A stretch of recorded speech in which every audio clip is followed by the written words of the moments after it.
Hello everybody, welcome to Dark Souls Dirge of Drangleic, our new campaign being streamed on the YouTube channel of yours truly, Vortielite, also known as Vortielite 97, but my friends call me Christian, and my employers call me Adrian. That is, well... Why? Wait, that's really? That's my middle name. I know, but like your employers just call you by your middle name? Because that's the username they see on the in Roll20. Ask Katya, ask what your enemies call you. My enemies call me their doom. What's it called? Thank you everybody for swinging by the stream. What's it called? The stream chat should be live. We're using a new layout, as you can tell. We are using a reactive image system so that people's characters' portraits will light up whenever they talk. And well, we are going to be playing through a campaign that is very dear and near to my heart, Dark Souls, Dirge of Drangleic. Just a little bit of context here. We've been playing Souls-like campaigns for a while now. We actually started years and years ago in a Bloodborne campaign of sorts. I ran a little sort of like pseudo campaign where characters from multiple worlds were dragged into the land of Yharnam and fought like all the monsters and the bosses and stuff like that. It was a pretty cool time, and we've since just been playing through like the Souls games in like a D&D format. It's pretty cool. I think everybody has been having a great time, and if I sound a little bit nervous today, it's because it's the first time I'm actively streaming a campaign that I'm running. Obviously, it's my YouTube channel. There's been some campaigns that I've streamed that I've recorded that I ran, but the less said about those, the better. Today... We know some of you are only here for the Fate campaign. Some of you are only here for a Fate campaign, but I hope that this one is to your liking as well. What's it called? This another bit of like little context before we begin. This is a modified version of the Dark Souls setting. We've bent the rules a little bit to allow for more player freedom. Character creation wise, and just to make the world feel a little bit more interactable, as it were. So yeah, if that interests you, then stick around and welcome to our campaign. Hello Mintelis in the chat. Shout outs to you for being here. Hey cousin! Alright. In that case, we'll begin now. As we start, well, where else but mid-story. All of you, travelers from across the realm, you found yourselves in a most strange situation. Be it by chance or some cosmic coincidence, your life, its course has been altered forever. You have found yourselves falling endlessly into a deep, dark abyss. The more you sank in it, the more your thoughts began to disappear. You sank into a deep slumber, not even remembering what happened at the end of your fall. The only thing you remember is your body in pain, your weary bones shouting to you that perhaps it's better to just give up. But you can't. You won't. Suddenly, your senses are regained. The smell of grass, the sound of running water, the slight moisture in the atmosphere, and then your sight. You find yourselves awakening in a strange place, unlike your familiar surroundings. As I will move you to this next art. You look around you, and the most you can see is, well, a dark atmosphere. For a moment you believed that you were in the night sky, but not really. In reality, you appear to be inside a massive, cavernous system that contains its own biome. A forested region that exists entirely within this cave. The only reason you know it's a cave and not just a starless night sky is because there just so happens to be a large crack in the ceiling.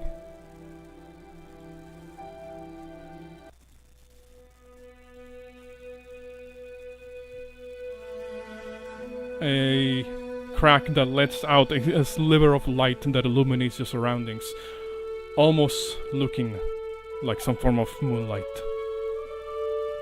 Around you lies endless grasslands, large hills, trees, some of them containing trunks that are impossibly large for their size.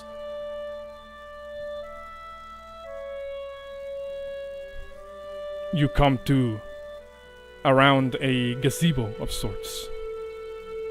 The weathered stonework indicating the passage of time and age. Clearly this place has seen better days. I want everybody to roll me a d20. Oh yeah, let's do this. Oh yeah, shit roll.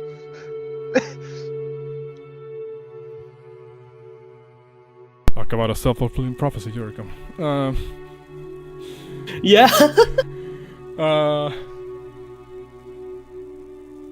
You all Wait, come what do you to- mean self-fulfilling prophecy? You'll see in a moment. You all come to one by one. As I mentioned before, your senses are being slowly regained, one after the other. The last to come in is your sight, as you find yourselves in this strange biome environment. The first one to rise up from the tall grass, where it would be really difficult to see a person lying prone, is, well, a particular individual of a very strange, peculiar build. Dr. Rock, could you describe your character as you rise up from the grass? Yes. Anyone watching would see a large 6.5-foot tall humanoid vulture, sort of a bird folk type creature, of a Scourgeborn from where he's from, in the garb resembling that of a plague doctor. Upon his side would be a sheathed rapier, and on his back would be some manner of polearm, though the nature of which is yet to be determined.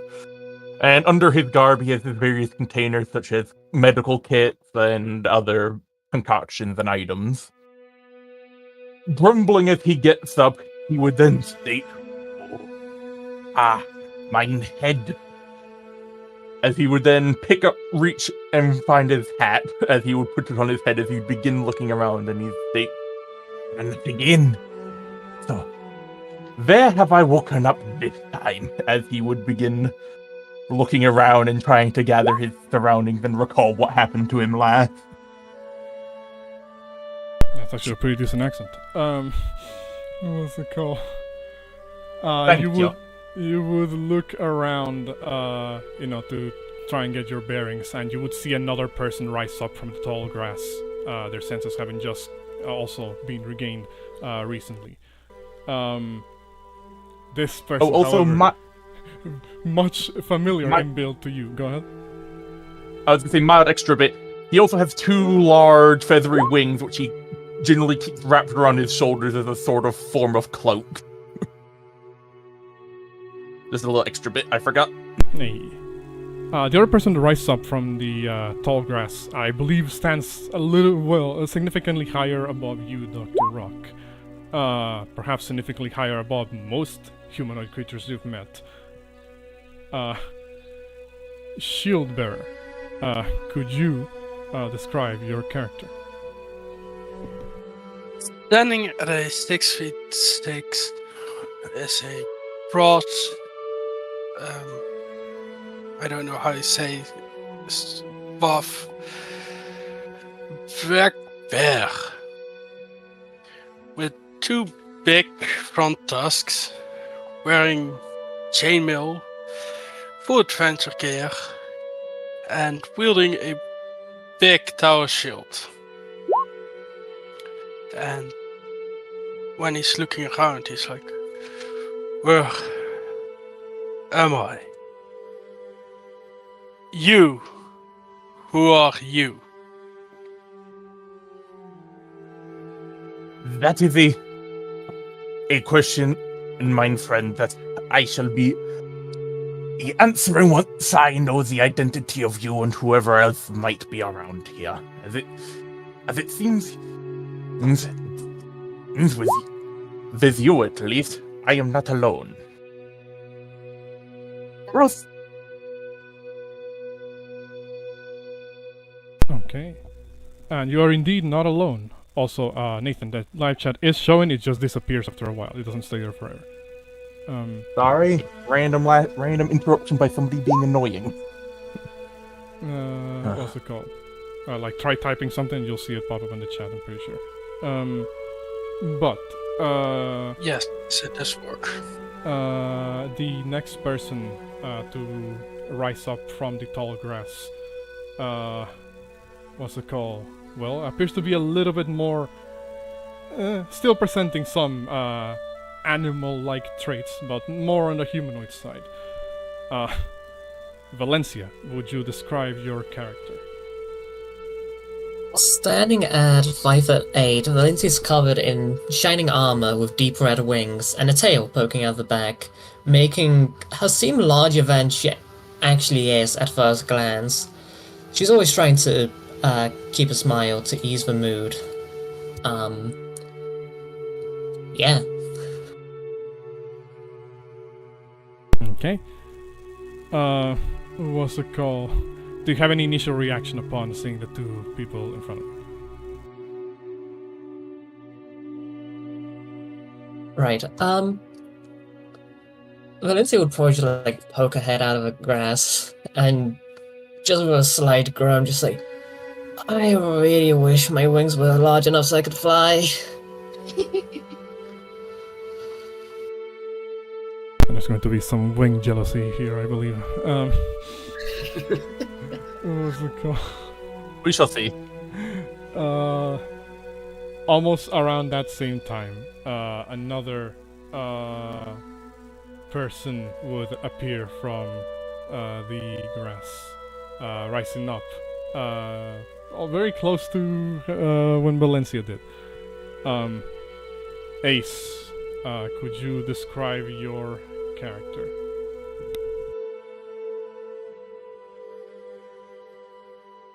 So, because of what she's wearing, also 5 feet 8 inches tall, you see a vaguely humanoid figure, for the most part, somewhat. It looks like they might have fell into a body of water, like a swamp or some sort. For people who aren't used to what she's wearing, she's wearing something akin to like a sleeveless duster coat, a red fancy cape, a nice jacket, a nice vest, kind of an off-white shirt with a lot of motifs of like playing card suits. That's not the thing that might strike you as odd at first. What might strike you as odd is weird belts, pockets, and holsters with these two, if you're not used to what you would assume to be weapons, but the thing that strikes you the oddest as she kind of wipes off her hat, you see fire for hair. You see she has almost fire and magma for hair. in the same texture as hair, and somewhat giving off a bit of as she kind of coughs. Tarnation! Wait. This ain't the Black Snake's bog? And she kind of looks around, sees these two beast folk who, one with suit of armor, like, kind of puzzled, and then looking next to her, seeing this, this draconic figure.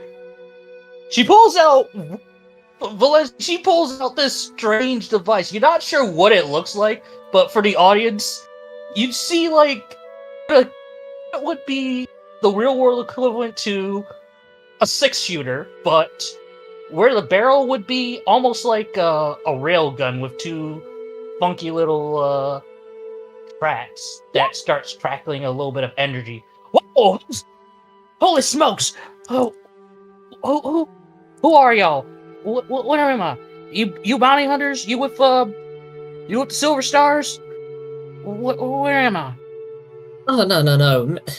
Miss, I'm Valencia Draco de Lille, Rider of the Red Scales, a Lily of the Dragon Riders, and the one-two dragon of this world. At your service. Why, but your head appears to be on fire. Rock in response to hearing Valencia state their title would state, "Ah, great. Another nobleman. Well, I hope you are at least as competent and like most of your ilk I have encountered. A lot of them seem to who believe title and wealth will give them whatever they want and everyone will spoon feed them." I'm a knight, of course I'm Wait. competent. Wait, y'all said you We were shall see. a dragon, and you see, almost like sort of hesitation with the weird device kind of shaking a bit, but then slowly holstering their stuff and kind of collecting themselves like, my hair be on fire. Oh, that's natural. Well, on what you call it, a gin. You ain't seen a Jinborn, you know? Genasi. Do we Elementals? need to search water? Don't look. I already got wet as it is. I already fell in a swamp as it is. Now, I can tell we ain't in the daggone swamp. I'd probably be drowned by now. So we ain't in Thunder Junction no more. On the note of Ace having a itchy trigger finger and being kind of jumpy now, what's about to happen is not going to help in any way, shape, or form. As, Nathan, you seem to have an idea here, so I'll let you describe what happens. I think first thing everybody would see is just sort of rustling of the grass as suddenly this like a figure clad in purple starts like clambering up like one of the. Is there like a nearby tree or cliff? There is a nearby sort of like a steep cliff that pokes out from the grass. Yeah. Just you see, he just clambers up, leaps out into the air. They see, and you just see these two golden eyes staring back at you as you see this metallic cane thud into the ground, and as then he performs a fucking front flip and lands on it using his heel to catch him on like the crook of the cane and bows. Owes to you. Ooh, like taking off his cap and like doing like a really flourish like bow. Bravo! As Valencia just starts clapping. you just see as he's wearing this really odd sort of mask. Give me a second. Just gonna flip that token real fast as well. Where the hell did I put it? I already Jesus put a token Christ. of you in the field, so you can just flip I that. can't believe there's two. I of don't them. see it. I mean, you don't see it. Like, zoom out. It's towards the bottom. Yeah.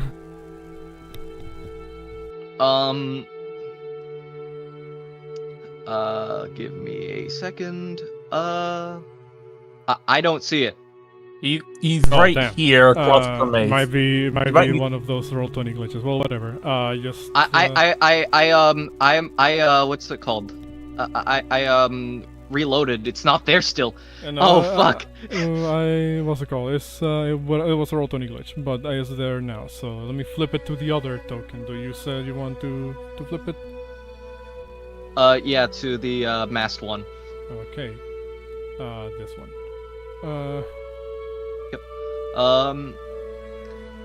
Greetings. My name is, well, greetings. Fleetfoot Signis, at your service.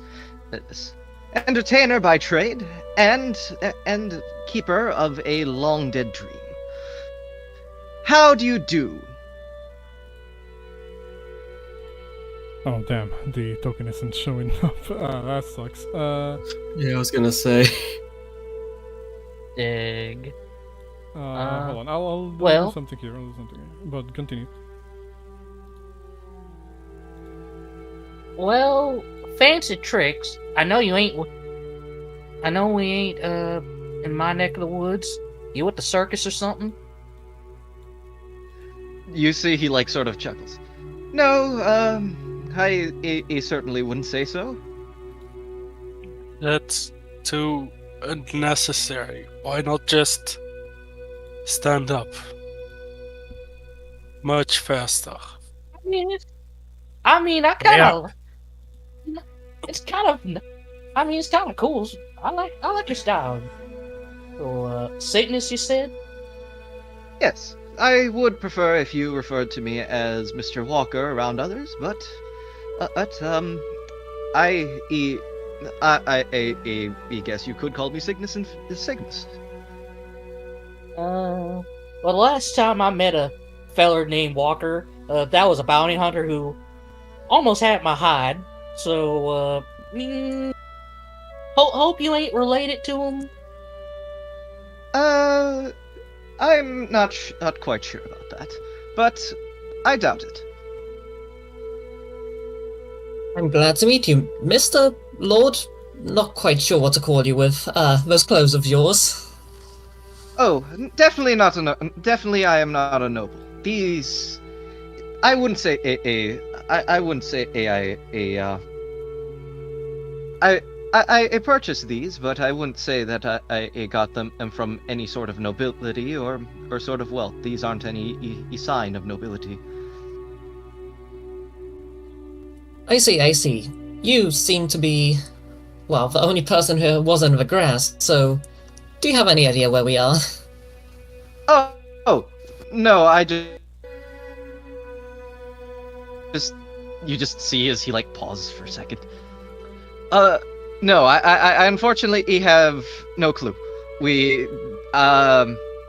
though, wait, could I just ask, could Signis roll a perception check just to, like, scan the area? Just to make sure that they're all in the clear yet? Sure. You can. First roll of the game, baby. Perception. Watch as I roll shit. Pretty good. Never mind. You are not in the clear. In fact, there just so happens to be some movement around the grass as you begin to look around. We've got company. Well, At least one more. up to you, Jericho. Describe what they see coming out of the grass. Rising from the reeds, the sound of stone crushing beneath its heel echoing throughout the cavern, emerges a figure standing at 8 feet and 2 inches in height, clad in a kind of armor, but not of any make that any of you have ever seen before. It is clad not in steel, though it does seem like that at first glance, but in some strange unnatural metal, polished to an almost glass-like sheen. The white plating is decorated with veins of gold, and softer parts of black seem to indicate there must be certain layers to this construct. A crest in the shape of a Y juts from the front of their helmet, 2 more golden blades at the back of their head, almost moving akin to the antenna of a moth, as they frame a faceless knight-like visor that glows with a baleful blue-green. But much apart from the cold metal, the cyan energy seems to coalesce throughout their body, ending at its palms as its gauntlets are splayed out, trained on all of you. Hey, hold Minasan, your wadare. horses. 少々にて、당신의 모종의 Universal Translator successfully calibrated. Comply. You are all sentient and capable of language. Name your intents. Look, parsnip, or what? Look, we ain't trying to get shot here.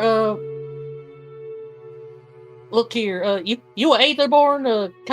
Comply. Clockwork, Name your intents. Hey, Figure out the Look, mine situation and ain't no return to trouble. mine.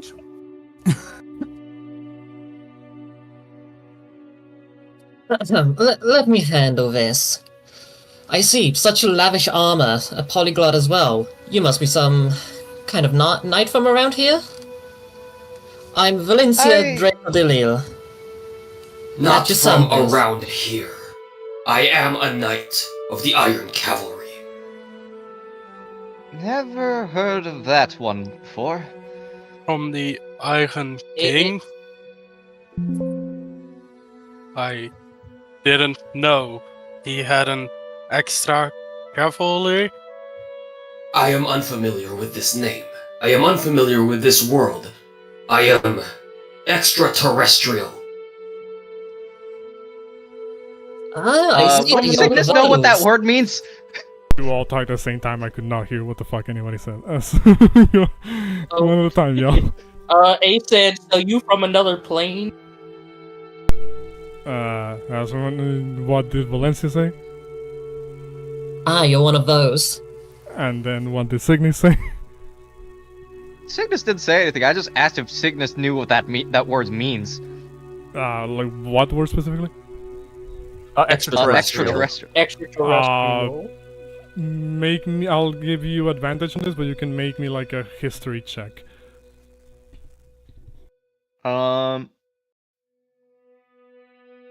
That is a 10. That's still good enough, considering where you're from. Extraterrestrial is a term designed to assign to creatures that are not of the, well, material plane, or I guess in your case, of, the terrenal Earth, so to speak. It's being used only, and within your own context, Signis. It's been used only to refer to, well, creatures that once had a hold in Yarnum. I think behind the mask they would actually see like those like a golden irises sort of thin into slits. It's not a term that not a term that gives me good tidings. I will say that. I will Rest say he's assured, still I like am not talking. Rest assured, I am not an invader. I am here on personal business. How many of you are also of this world? Mr. Iron Cavalry person, if you're a cavalry person, where's your horse or your mount or what have you? The only mount I require is the iron coffin that propels me through space. I genuinely gotta ask. After being asked like how many of you are from this world, could Signis sort of like try and like figure out like where like because he's been to like 2 different planes so far. Or is he still in where is he still here or is he home? Out of character, I know this, but in character, he doesn't. You do not recognize this place at all. The only significant landmarks that you can see so far, besides the gazebo that you guys like appeared around, what's it called? Is seemingly like a path that kind of goes a little bit, I guess, roughly. Well, it goes in the direction where the crack in the cave's massive ceiling is at. It seems to, lead you down a particular like pathway. Everything else is undiscernible, like tree line, grass. You hear the sound of running water, yet you don't see, like, where the river could be, through like all the foliage that is around. Also, and that applies to you, shield bearers, where you're not sure where the fuck you are.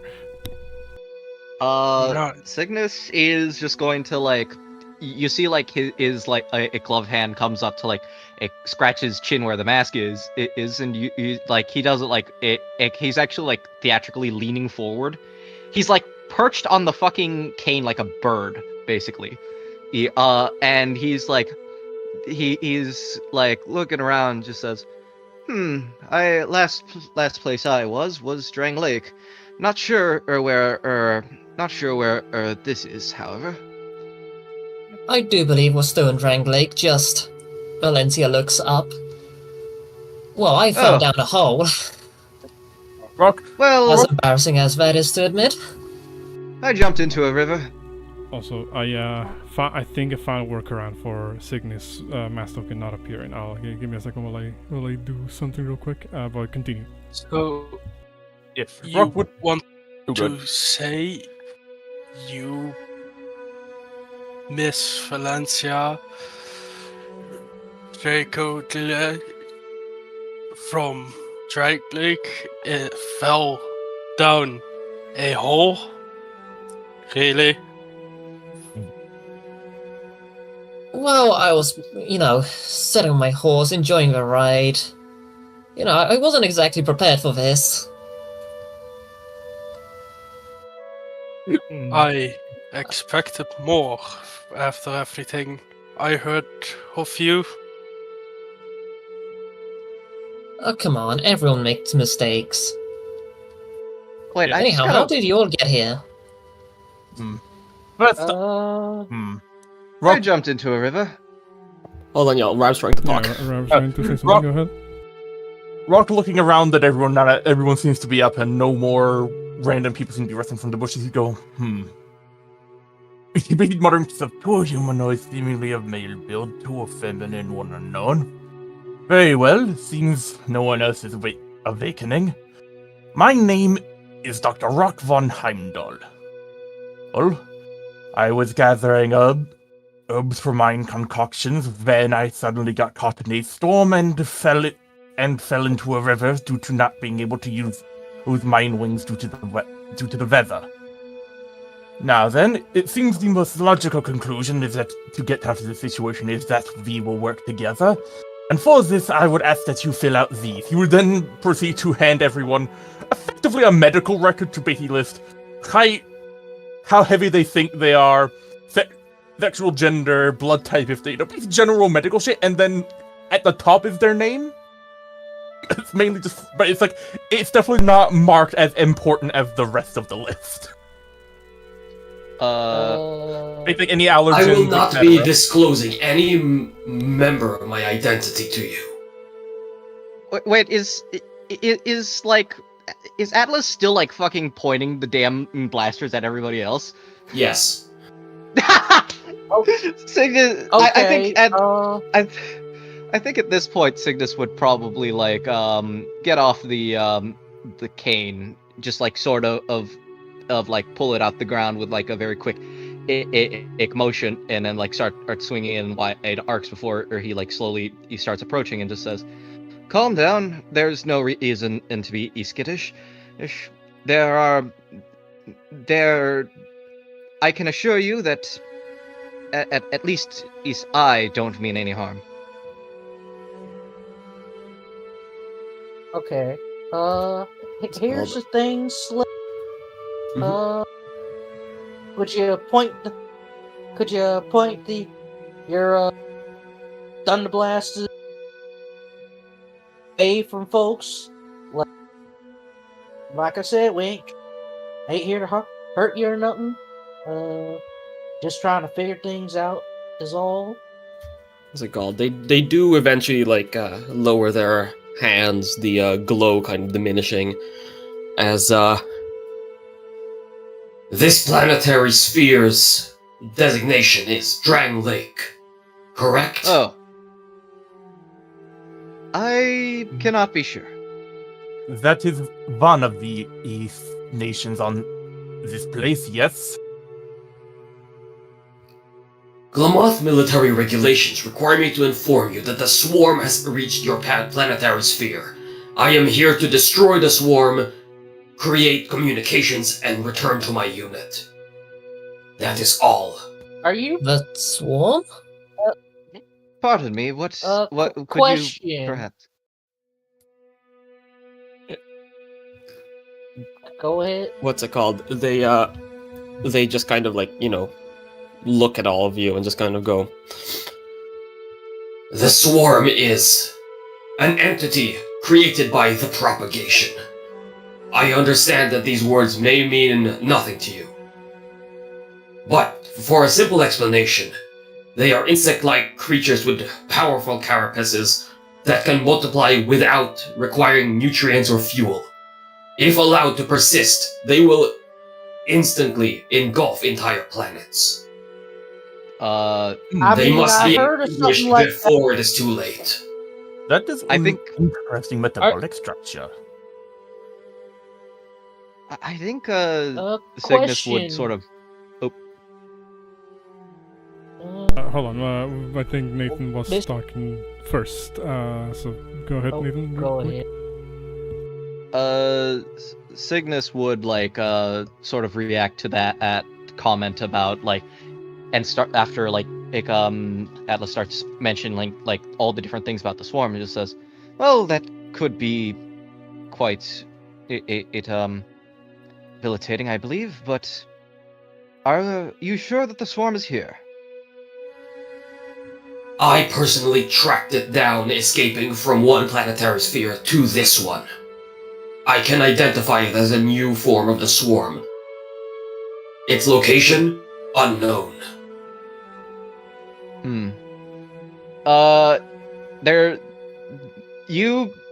There's a sudden tone in voice change.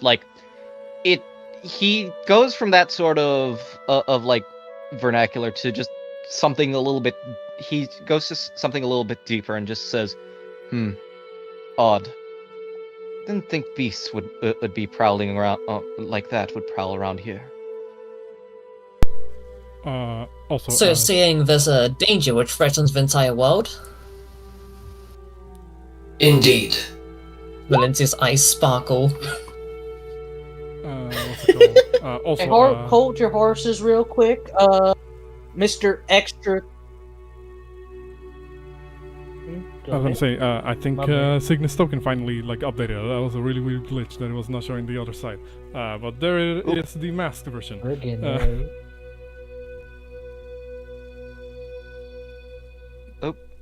Am I going to finally see my own token? I'm showing it to everybody. Yes, I can! Yippee! What's it called? Well, hey, yeah, continue. Sorry.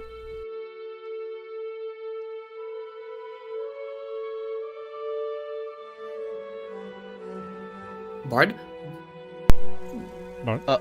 Okay, Mr. Extraterrestrial. Question real quick.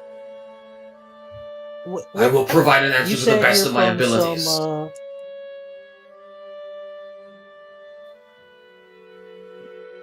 Okay, you one of them planeswalker folks? About you said something about some swarm. Only thing I've heard that was similar, some folks called the Phyraxians. Some weird bug things. real creepy. I ain't seen them around my plane, but if they as bad as they, what will you around here? The existence of dimensional planes is not a foreign concept to me, although planar travel is not within this unit's capabilities. I have traveled here through space, not through planes. The swarm is, thankfully, unable to traverse any theoretical or physical dimensional travel. You would be wise to not assume anything is connected to your home plane, as we are very clearly somewhere else. Okay, so we're not. Okay, so all right, Mr. Heimdall, you said your name was. Before I answer your question, I got a question for y'all. Any of y'all's bounty hunters, mercenaries, any of y'all working with the Star Company, Star Gang? Any of that? No, I'm not a part of any militia. I am a knight of Drangleic and Drangleic only. I am a knight of the Iron Cavalry, and the Iron Cavalry only. Also, Shieldbearer did raise his hand a bit ago. Oh yeah, but he just lowered it again. He won't speak if people don't give him permission when people are talking. Also, I shall BRB because I think my pizza is here. Okay, that's fine. And when Ace asks, like, are people part of this and this, he's like, I'm not, so let me lower my hand before this misunderstood.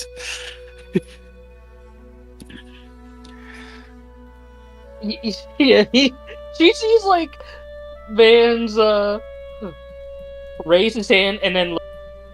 Oh, okay. Which is it? You a bounty hunter? No, I'm You an work- adventurer. You a trying marshal or something? to help people. Big guy. I'm just an adventurer trying to help people. I had a question, that's why I raised my hand. I didn't want to interrupt people. Okay. Okay. Damn, I think Bart's stream is like Hey, actually you killing his internet. good? I think It's gotta so as have. well. Well, it's fine. It's fine. Ace kind of threw a bag. Yeah, no, Bart, I think your internet is like lagging pretty bad. Yeah, your stream is killing your internet. It's been kind of funky a bit. I am back. Come back. What's it called? Chinese laptop candle. No, hey, I didn't want to call him out publicly like this, but hey.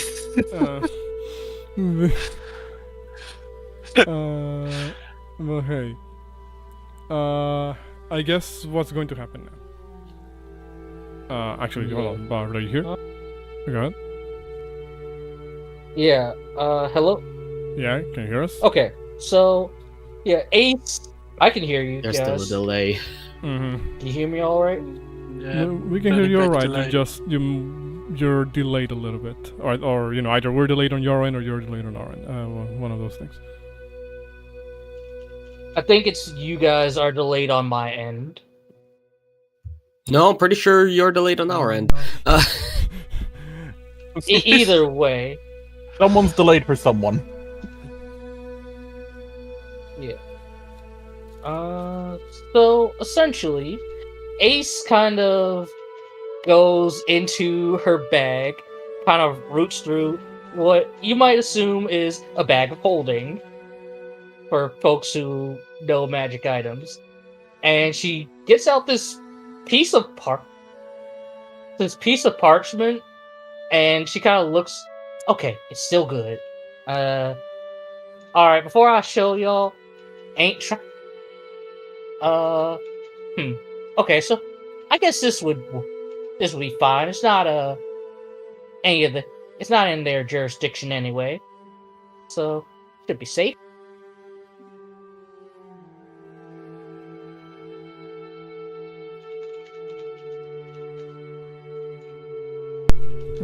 What's it called? Oh, go ahead. Does Ace open carry?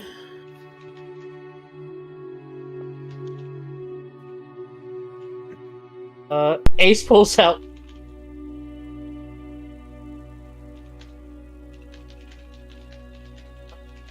Damn, Bart is really struggling with the internet. Oh my god, what an amazing first session. What's it called? Yep. Leave the streaming to the Yeah. professionals. What's it called? Yeah. Damn. Oof. On stream Wow, calling him out. we're just throwing strays at him at this point. Certain Starlight near the Kick the man fellow- while he's down.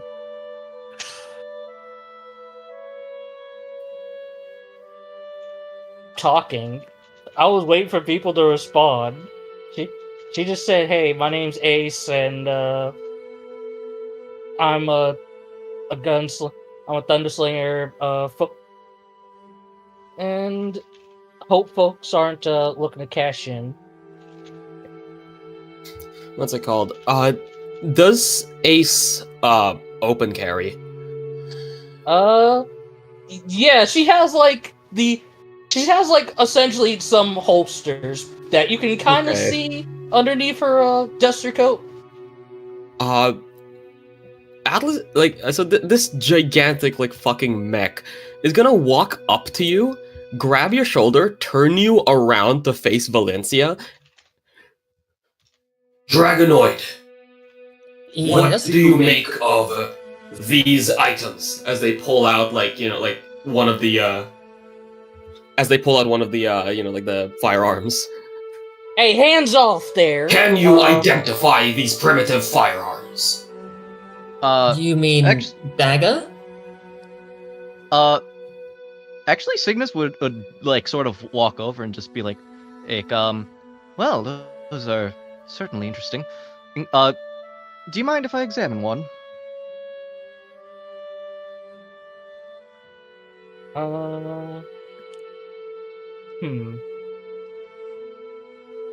Okay, so does friggin' Atlas just straight up take one of the pistols? Which Just, like, one? On her shoulder or on her hip? I'll say the shoulder one, as they just just pull it out and brandish it to Valencia. Oh yeah, no. Ace just you just see her billow of smoke and her hair start getting brighter. All right, hands off of there, Tin Man, real quick. Hey, quick question. Can I try and sleight of hand that quickly out of Atlas's hand and hand it back to Ace? You can definitely do so. I mean, they're not holding it. They're not holding on to. Well, let's see. This is gonna be shit, isn't it? No, actually, actually, you do it. Yeah, Not holding it Signis would onto a actually very- do it with a cane. He would hold the cane by the end and then quickly in a very swift motion, sort of using the crook to pull it out of Atlas's hand, puts it into his hand in a genuinely trained in looking grip, and then turns it around and hands it to Ace, barrel facing down on handle first. So I apologize, Ace, but it is good manners to always ask first before taking objects from others. Dragonoid, you did not answer the question. Are you familiar with that device? It's a dagger. Is it not? No, I from what I could see, it seems to be some sort of firearm. Fire Well, what now? Before Signis can talk, like, just kind of like pushing forward, like, well, no, but not even pushing forward, just like kind of like. Understood. Keeping track of technology level of a planetary sphere Drangleic. And kind of looks down at like Signis and Ace. We would be wise to keep technology exposure to a minimum. You're sure you're not from the Iron Kingdom? You sound an awful lot like them. Okay, here's some ground rules, feller. Number 1, anybody who touches my stuff that's without asking, well, that you're liable to get a bill full of thunder. 2, you definitely do not try swiping stuff off of me. You got that? Parameters acceptable. And thank you. Looking over at Sickness. It's no problem. Not. I've seen it happen one too many times. It's always quite. You just see him pause for a moment, and as he tries to find a word. Valencia this time round doesn't notice Shield Bearer raising the arm. Yeah, I was gonna say. And she just turns like, oh, yes? Could we go around introducing our names and whether you like me to call you Mr., Ma'am, any other pronouns, rank? Just please refer to me as Signis, otherwise, but if we're in public, refer to me as Mr. Walker. So, Mr. Signis Walker? I don't think that would be wise to refer to me as that, considering that it's best if I have a reason to not have you call me Signis. For, well, if I were to be identified, it wouldn't be good to use a pseudonym if I could be so easily identified. But why give us the name then?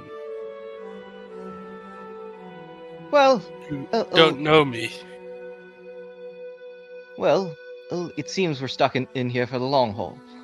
Well, this place you see as he like looks around. Well, it'll probably be best that we at least group up to leave this place. Atticus So- decided. Good. Just Mr. Walker's, no matter what. Mr. Walker around, well, the company of others, especially city guards. Especially guards are the city militia. Ah, I see. Just and Ace Mr. kind of just Walker, gives him a yes. wink. And what is that supposed to mean? I think she would definitely see like a wink from behind the mask as well, like because like the eyes glow from behind the eye holes, so you could definitely see like one go out for a moment. So continuing, as he points to the Valencia metal does ask, person. what is that supposed to mean? Upon, mentioning that not around city guards and such. He would look over and say, "Hey, that is for you to figure out." Shield bearer. You point at another person and ask them to identify themselves. To Okay. Yeah. As you point at the mech, designation AR296158. Request for rank accepted. Rank Lieutenant Colonel. now right, Lieutenant Colonel AR296158 it is. You got something Great, shorter thanks. there, Tin Man? Cause just rattling off a whole bunch of numbers ain't gonna make things easy for some folks. You know, it isn't nice to just call him a man. It's Lieutenant Colonel to you. I apologize if numbers are outside your realm of knowledge. What's that supposed to mean, you bucket of bolts? I think Signis would just sort of watch. He's not gonna step in. He's like smiling behind the mask. Rock would kind Don't of raise walk your up. tone to a fellow knight like that. Rock would walk up and would state to AR and you go, AR, Thine had stated that they did not wish to disclose any medical information. So I will ask this question. In life or death emergencies, or situations where it is required, do I have thine permission to perform medical aid? If I am to die in battle, I die in battle. Very well. Current listing, do not resuscitate order. Then continuing. Does Ace have the poster out? She kind of pulled it out for a second, but then put it back in her bag. Alright, so Shilpa is pointing to the next one. Who are you? Okay, so pointing at Ace. Just call me Ace. Miss, Sir, something else, rank. Well, I get the getup might be a little bit hard to tell, but I am a miss, but you don't have to go all formalities with me. Miss what Ace it is. like I said, you don't have to go formalities. Just call me Ace. I will try to do so, Miss Ace. Ace, you say? Is this your card? Signis is gonna pull out. It like you see as he actually does that card trick where you actually flick a card out of your your sleeve. Like one of these, just shows her a red ace. Which actually has a symbol that does not seem familiar to you. It's definitely an ace, but it's not. It's not like any symbol. Like a diamond heart. It's definitely. I think from where Signis is from, they probably use different symbols for representation of diamond heart, etc. More of ace of spades. More like a ace of spades. As she kind of rolls up her right sleeve, you see a tattoo with an ace of spades and a A in the middle of it. Yes. Rogue style. I think he would flick one out the other wrist. It's like an actual ace of spades. Okay. And answering your question, this ain't no primitive firearm. This here is Lady Luck. She is a top of the line, modified Thunder Blaster, and my pride and joy. So I don't like folks trying to get their rubber mitts on her. Do you actually mind if I take a look at that? Quite the interesting design. If I may be so bold. Careful, she's got an itchy trigger finger. I think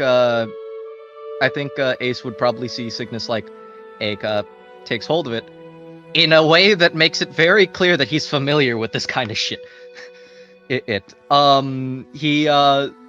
even like does like a quick like like spin.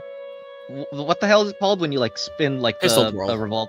Yeah, pistol roll. Like does a quick pistol roll and just says, "Interesting, and not quite as bulky as the ones I'm used to. Ooh, quite sleek in design, and the metal seems well polished." Better for quick draws, and had the hammer or adjusted for fanning. Makes it quicker for firing. You see as he like inspects it. Fascinating. Might have to record these for later. I believe introductions are finished. No, not yet. I know she is Valencia Draco DeLille, but what do you prefer for that? Right, you kept me waiting, didn't you? Yes. I am Valencia Draco DeLille, Rider of the Red Scales, Lily of the Dragon Riders, Lady Knight of Drangleic, and the one-two dragon of this world. But you made me call me Draco. Could you write that out? Out of character. He's saying that out of character. Both. Gilbert needs some time to remember this. Wait, I mean, she just says you may call me Draco. So, I cannot do such thing. It's either it's respectful to have the name and then title, Miss, Sir, whatever. right, of course. I cannot Valencia- be disrespectful. Valencia rummages in like a side pouch that she has and takes out a scroll of pedigree. oh brother. Okay, I just genuinely have to ask. I don't know if Valencia saw like the thing that Signis handed to Dr. Rock, but like, damn, his handwriting's probably about as good or maybe better. I don't know. Rock would very much make sure that any contract handed back to him is quote under his wings. There is no side viewing; only his eyes can see The it. only I thing see. out of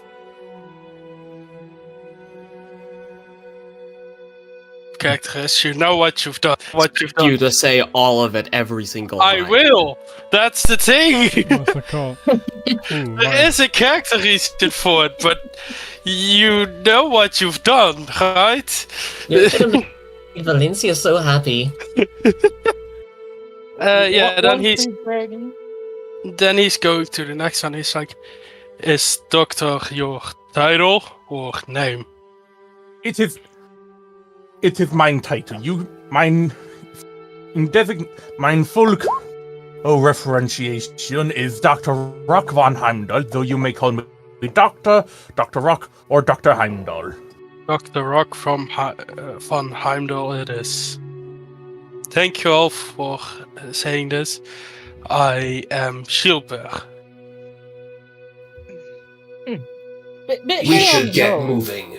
Indeed, nice to meet you, party of commoners, and gesturing at what's it? Dr. Rock, Doctor, and gesturing at The one who's walking away already. yeah. Shilber is walking after you. Two. Keep moving. Right, my apologies. I shall be the commander of this expedition to leave this underground region. As like Valencia just like spreads out her wings and like arms, and I'm assuming AR is still just like walking away, not paying attention. And a bit small to be a dragon. Gonna hear Ace again. Ain't you a bit small to be a dragon? What's that supposed to mean? I'm average size for a dragon, I'll have you know. You are what I would call draconic kin, and you are not a full. you at least visually do not seem to be fully blooded. Well, that might be partially the case, but I'm still a dragon. More Dragon like adjacent. Echo. You dare insult me, Doctor? It is factually correct. I think. They have- I think let's follow them up. And Yeah, Ace just Robert- runs after. I shall get a good view, as the doctor would then spread his large vulture wings and would then fly up to basically get on top of a large rock to scan the area around them. Is everyone just leaving as Valentia's made her speech? Yes. Signis is actually following along with Ace. Speaking of, he actually did try to speak to Ace in what's it called? Thieves' Camp. And don't know if she actually understood though.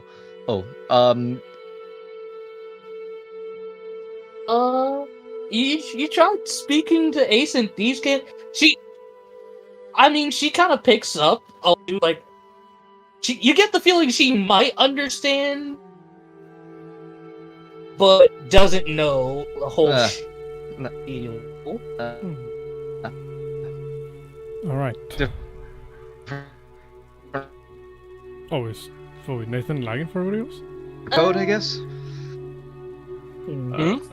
Oh no, I was lagging. I was looking like a dummy. What's it called? Yeah. Okay. Thankfully, that doesn't happen no more. All right. So you guys are beginning. Oh, go ahead. Because Rock said because Rock's basically flying up to get onto a tall point to survey the area. Should I roll perception to get see what I can notice? There's a handful of nearby hills that do poke out through the grassland. You can certainly try. The grass is pretty tall and the trees are pretty big. So, and damn near unclimbable. Yeah, doesn't have to be fully noticeable. It's mainly just basically just spotting any monsters, beasts, other creatures, or etc. Just anything of note from above. Because as no pun intended, bird's eye view. Exactly. Not bad. To answer your question, Nathan. To answer your question, Nathan. What's it called? Player characters usually start with at least 10 rations. Thank you.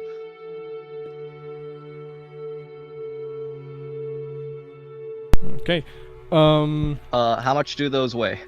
Yeah, I don't remember off the top of my head, man. They should have added those to your sheet. I'm just gonna put 0.1.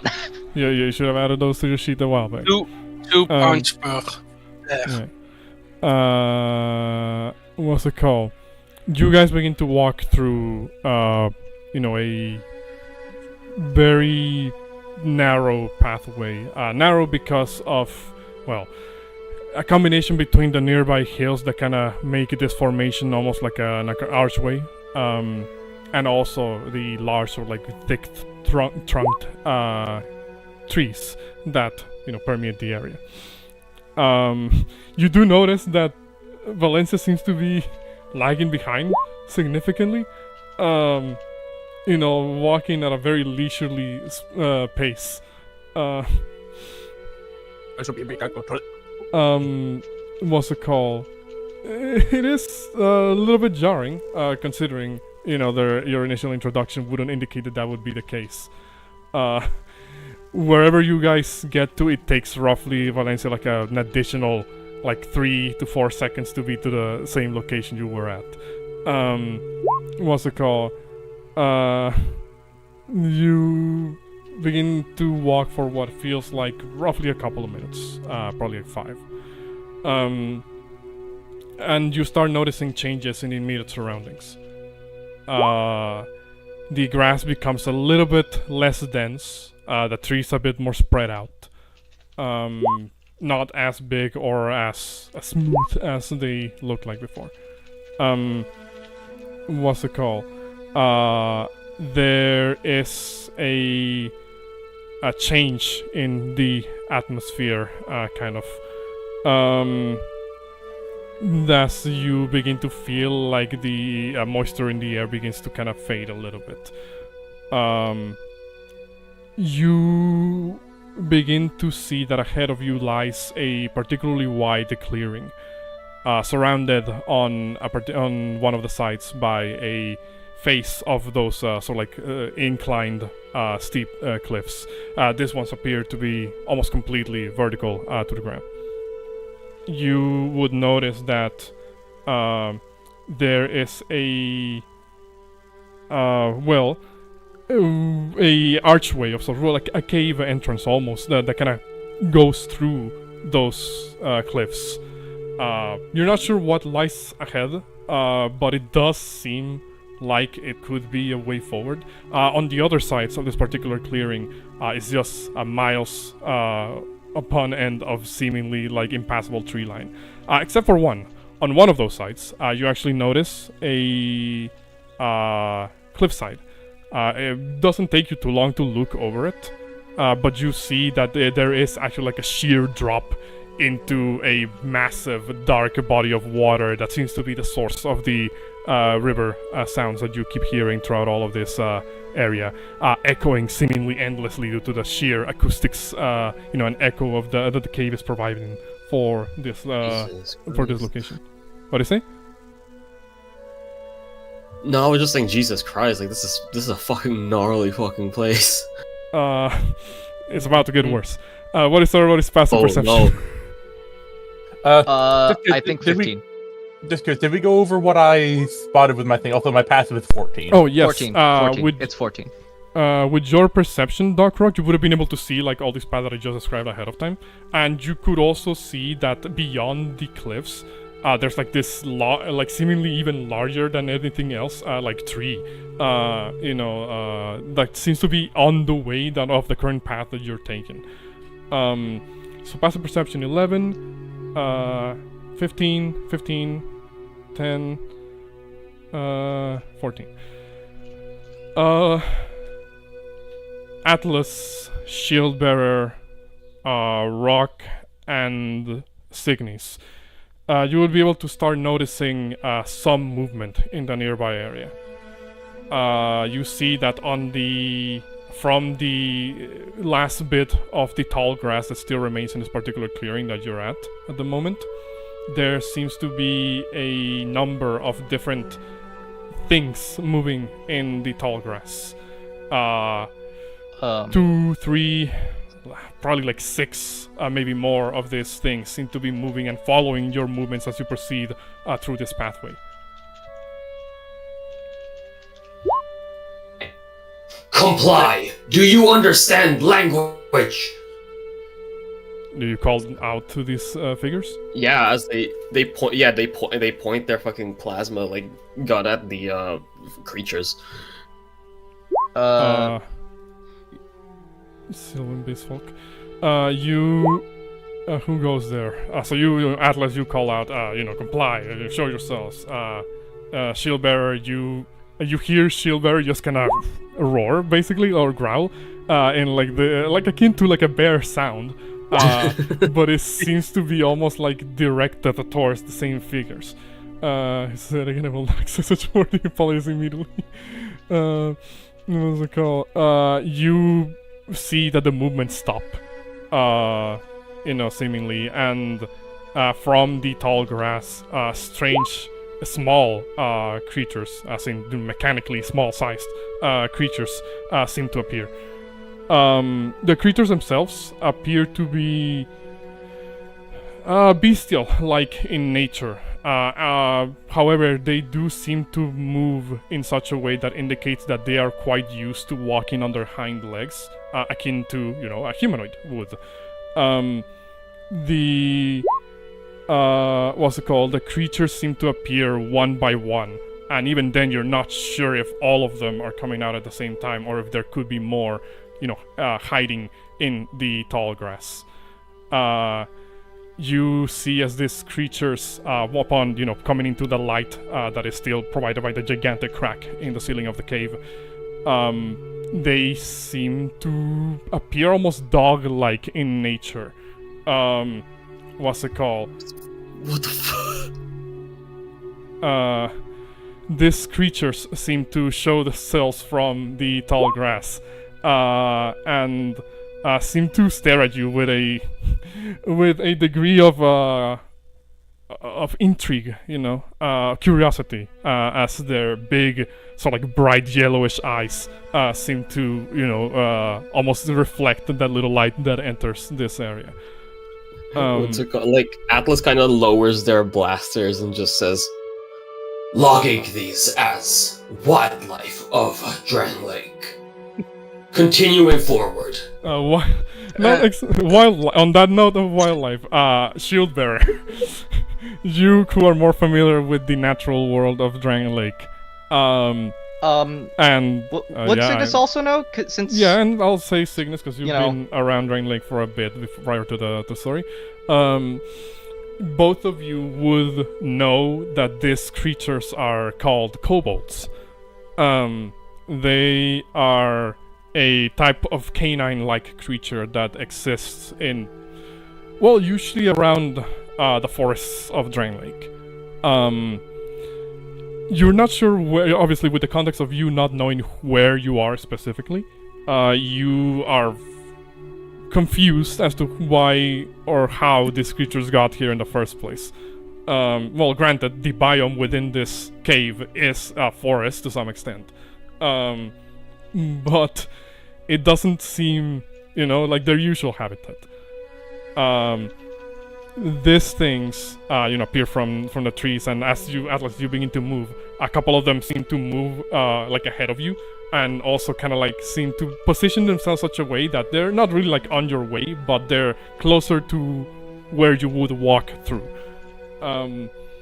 You see that one of them begins to kind of do this noises, kind of like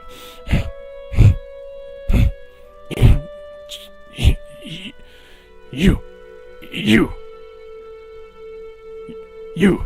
carry food? You are capable of language. Why did you not speak? Comply! Food. You carry it? And you were saying that? Answer my question first! Give them no mind. What were you gonna say, Silver? Hold on. Yeah, Silver is like, why? Can't find any? Hard. Very, very hard to find any around here. You. Give us. Yes. I presume that talking in beast folk, Sylvian. There is like a weird broken common with pieces of beast folk language interspliced in there. Yeah. You So understand she'll- it perfectly, but everybody else just catches the gist of what they're trying to say. Except for Valencia. Apparently Valencia also understands the same, potentially. But Valencia also understands perfectly. Silver's like, you're having a hard time finding food. Can we spare any? These creatures do not factor into the mission. Keep moving forward. They might attack if not given food. Then they will be incinerated. Keep moving forward. But we could handle it now without a fight. No food then. Silver takes out 2 rations. And he goes a bit back from the party. He lays the 2 rations down. He's like, take this. Take care. Be safe. Upon seeing this, Hey, go ahead. upon seeing this, Valencia decides to stop and one-ups Shield Bearer by dropping 3 rations and walking off. Silver Oh, You see as the Lord. kobolds, Pat you on the head. see as the kobolds kind of like go forward, kind of begin to sniff at the things, at the rations, and one of them says, "No, not enough, more." That's Signis, all we can spare without fight. I don't want to harm you. Please stand down. What were you gonna say, Signis? Signis is actually going to pull out 2 rations and throw them down. More. Unfortunately, I'm not able to spare more. Take it or leave it. But you have more, right? This is useless. Beginning incineration. Right as you're Nope, getting ready for combat. Hey, Hold on. Oh, shit. Hold on, Atlas. Right as you're getting ready for combat, Yeah. you see, you begin to hear more movement from some of the cliff sides around you. What's it called? Multiple sets of feet begin to kind of spread out throughout the area. You at first say, "Oh, just more kobolds, right?" And yeah, you are correct. These kobolds, however, seem to be standing more perfectly upright than Bandit kobolds. than the other ones. What's it called? This one seemed to be. Oh shit! I accidentally you gotta fucking remove the token. What's it called? This one seemed to be a bit more on. Yeah, like a bit more proper, as it were. They seem to be donning like this. Clothes almost like made out of pieces of strung up like leaves and the like. As if they understand the concept of clothes more than their peers. This one's what's it called? This one seemed to kind of like gather in some of the cliffs above, and you see as one of them jumps down from the cliff and lands like a little bit more directly in front of you, and still kind of in like all fours, though clearly more capable of standing in their hind legs. And you see as when you draw your blaster and it's like begin incineration, this one kind of like stares at you, then leans back and stands on both their hind legs, and then to your absolute baffling surprise, begins to adopt a martial arts stance. You see this one begin to speak in more proper common and says, "Yeah, by the teachings of the way of Grandmaster Suck, you will give your food." Okay, so I blast that one. And I need you guys. I'm gonna move you all to this next map real quick. Mm-hmm. You didn't. You didn't. That's amazing. Now I want to imagine. Truly. Now I want to have an imagination that that it's in their tradition to adopt baby giant rats and raise them as riding companions like fucking Alpha from Avatar. They're just called Mr. They're all called yourselves- Mr. Nibbles. Place yourselves around here. Oh boy. Around where? There. Hopefully we're at Atlas Lake Place themselves. Wait, because let's do like this. Would you allow Valenci to be at the front of the party? I mean, I probably don't behind the AR because she can't keep up with Yeah. him. Which side is the front? The one that is light facing or- the archway that I described earlier.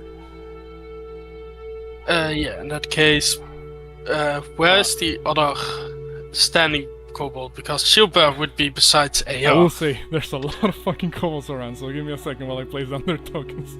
That's fine, take your time. Meanwhile, let's roll initiative. I guess I'll be there. Amazing! You really left one of the squishiest members on the outside, didn't you?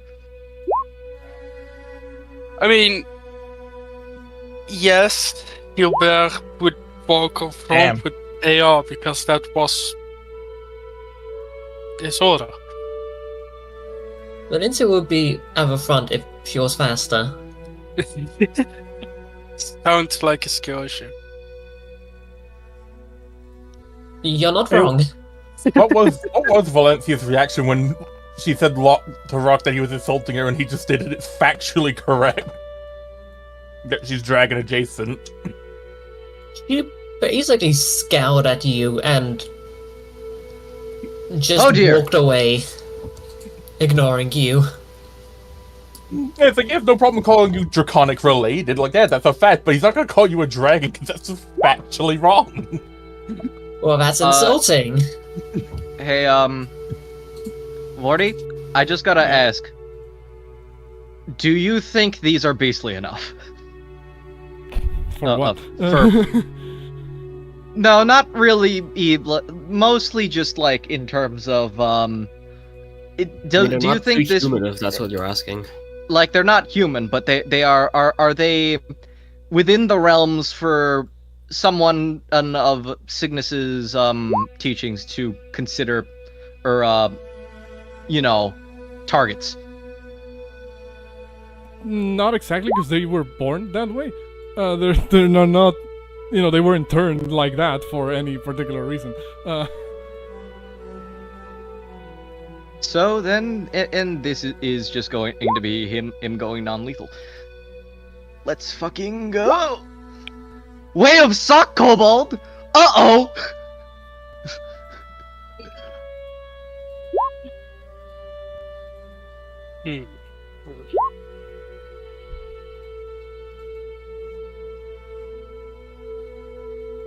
Also, I hope people are enjoying themselves.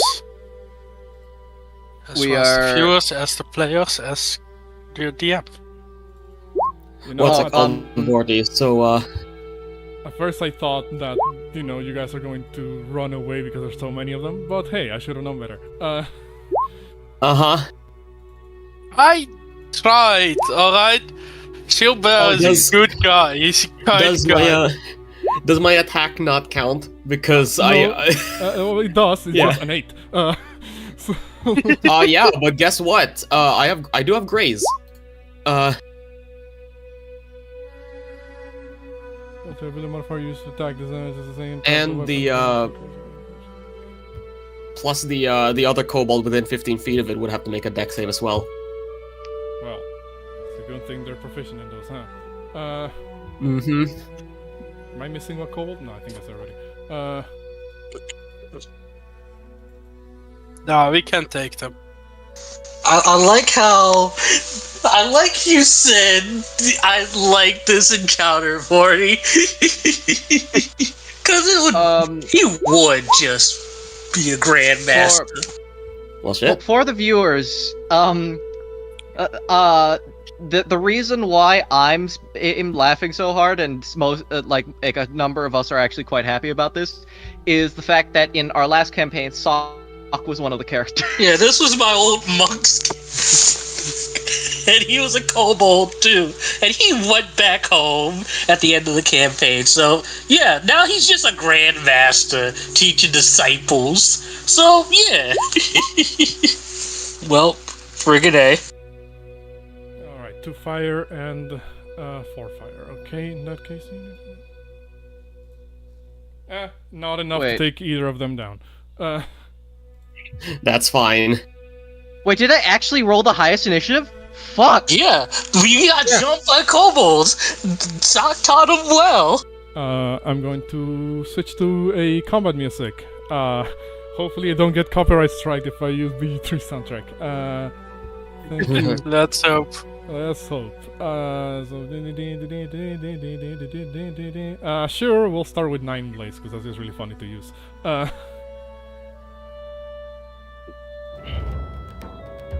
Pause the ambience music. By the way, before we begin, shout outs to Sound Phenomenon for providing the ambience music that you guys been hearing so far. I have links to their Bandcamp and their YouTube channel on the description of the video if y'all want to give them a listen. They're pretty cool.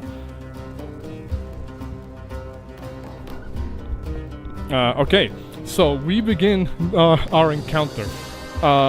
What's the call? And I do have to do something in the background real quick. The way of sock kobold. Oh boy. The way of sock kobold. I love this already. Is going to run forward. As it begins to rush towards Atlas, actually, because you were the one fired. Yeah. Is it gonna make the Murloc noise? It's going to try and hit you with an unarmed strike. Okay, shit. Missing. Block. Bonus action, flurry of blows. Yeah! Oh no. They bugs. Ooh, all Yeah. Stand down, primitive creature. Food! Give us food! Or else! Yeah. Soon you will be ours. I don't think that would be very tasty.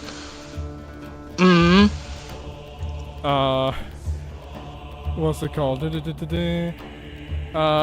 This one.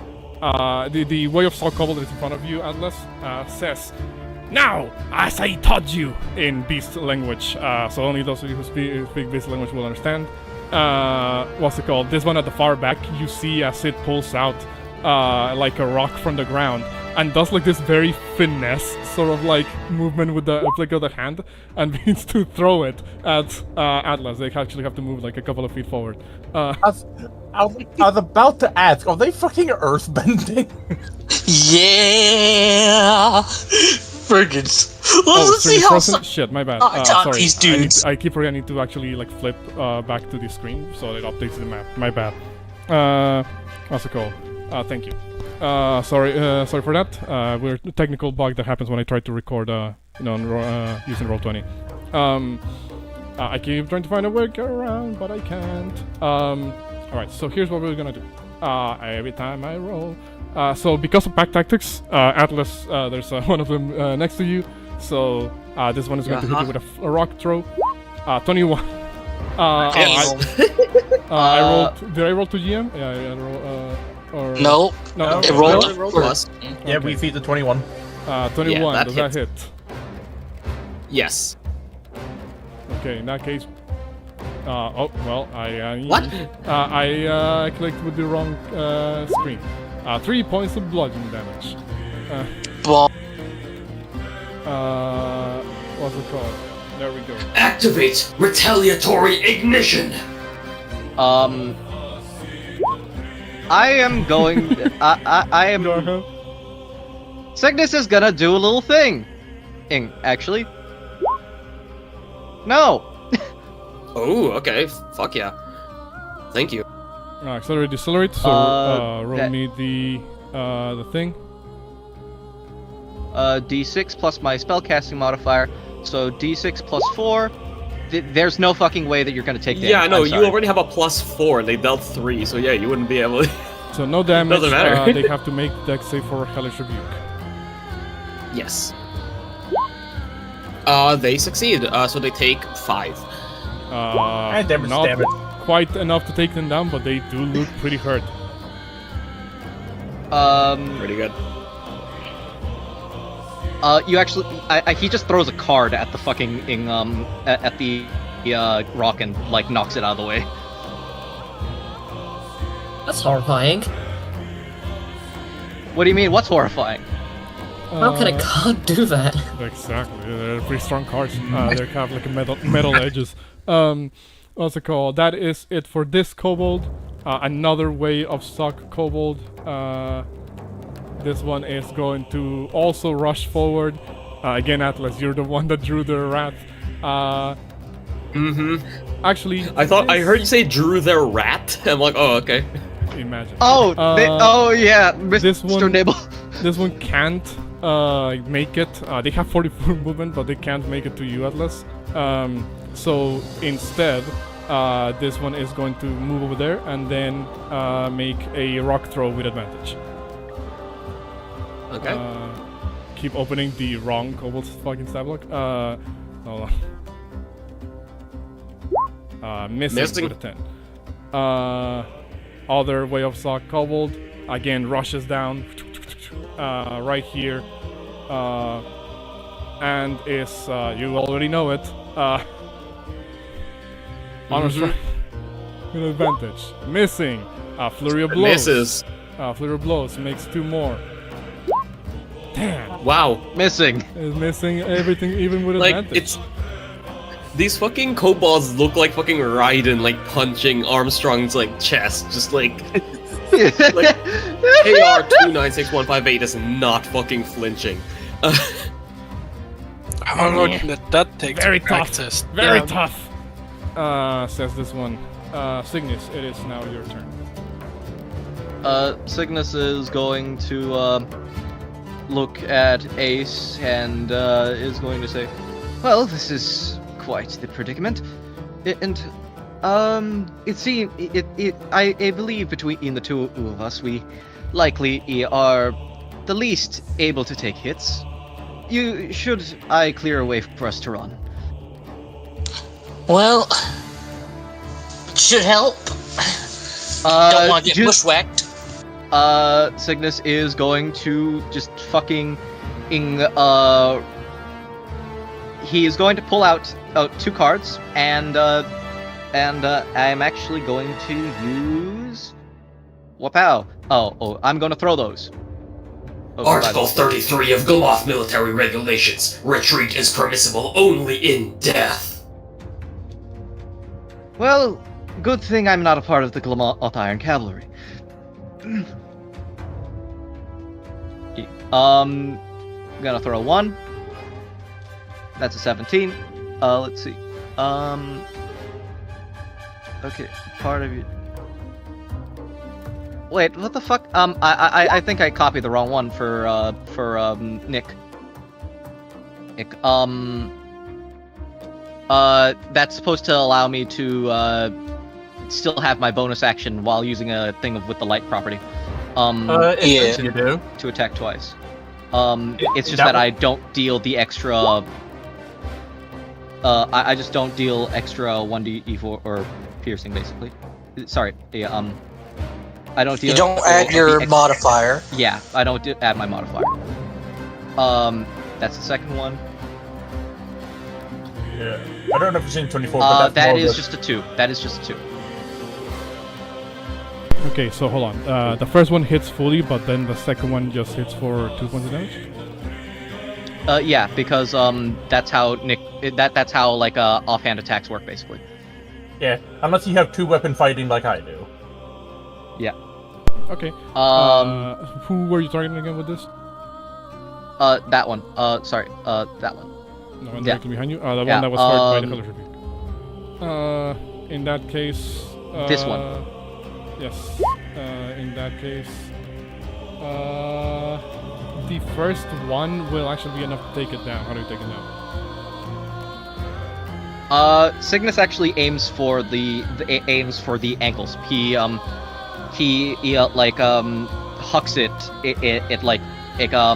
causing it to stumble forward, hit its head on a rock and pass out. And he's actually gonna, if that's so, he's gonna throw the second one back that way, just so that he can help up the others a little bit. Okay. In that case, this one falls.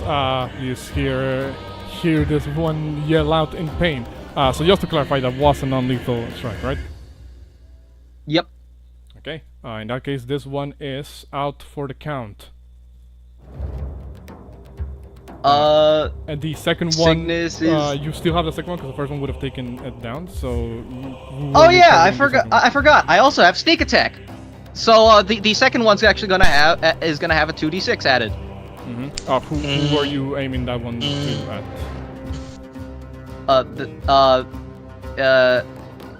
Hola, mi amigo. That one. Alright, roll me the sneak attack damage. That is was this 7 damage. is this a weapon attack? Yes. Oh boy. It's a 'cause it's a Black throw mist. card. You see as when the card, actually hold on, first let me roll this before I start doing dumb shit. They beat it by 1. 'Cause it's 2 plus 5. You see as when you toss the card at the other kobold, it seems to do the anime thing where it puts like the 2 fingers and like the peace sign and catches the card in between the fingers. Well, Rock taught him well. No, not Rock. Sock. Sock taught him well. Yeah, boy. Okay, so yeah. Signis is just gonna say, well, that was certainly something. And he is going to, fucking dash action. And he's getting the hell out of here. Cutting action dash, get out of here. Wait, yo, Cutting didn't action you dash. use your bonus action to offhand attack? No. No, because Nope. he has the next Yeah. thing, which lets him make it without doing it. Yep. DM, what level are we starting at? Level 5. As we are starting level 5 for those who are just joining us in the chat. I think I answered in the chat, but I guess the message hasn't come through just yet. You did. Okay, there we go. Yeah, it's Um, only just shown up. It's only now. So where are you running at, Cygnus? Cygnus just fucks off. Off in that direction. Okay. Are you sure? Damn. He's just going to the trees. He's not actually like leaving. Isn't it this way we're supposed to, isn't it? Which way is it we're supposed to be going? This way or The this way way? you were moving towards was here. Over here is back the way you came from. Cygnus is Yeah. just gonna like run and climb a tree. And thanks to this, I have climbing speed. Okay. I mean, why not just So- on the tree right next to you?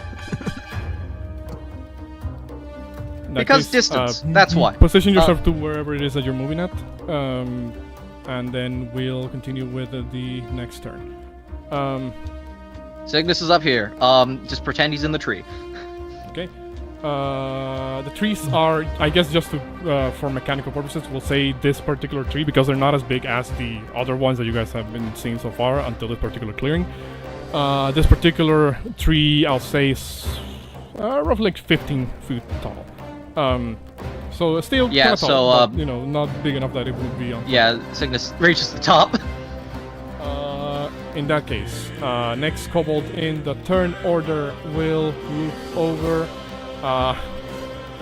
This time, yeah, Signet, you are actually pretty far away, but they are laser focused on the person that started this.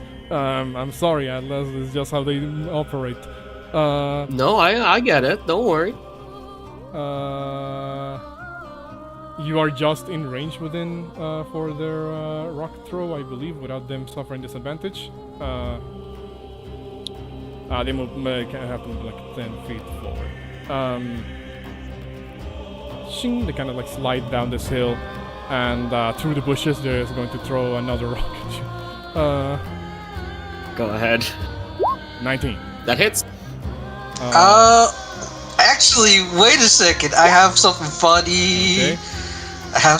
So, you see Ace kind of quick draw her friggin' Lady Luck as she blasts the rock with iron eyes. And you see a bolt of light, gold lightning just fire out. Okay. So, I need that kobold to make a wisdom save. Wisdom save. This is the regular kobold, so they're not actually good enough to be the way of Sock kobold just yet. So here Wait, but does this imply that they just like get like you just like lionize them and they just get like confused and just toss the rock like off to hit their head? More like she zaps the rock as it's flying and it just ricochets up, then bonks him on the head. So that's a fail, and it failed by 5 or more. So They can't throw rocks until they repair their I guess she just shot their head, so they can't throw the rock. You shot the rock with so much force it hit and broke their fucking hand. Well, you know, whatever explanation works better for this particular spell. Look, hey, it is what it is. For context to the audience, I did allow a handful of, if it wasn't clear already, I allowed a lot of homebrew in this game. So everybody's is doing their own, has like their spells, their stuff. So a lot of times it might not reconcile too much with the setting, but don't worry, we're just here to have a good time. Don't think too hard on it.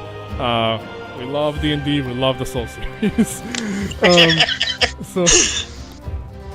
And what were you saying about primitive?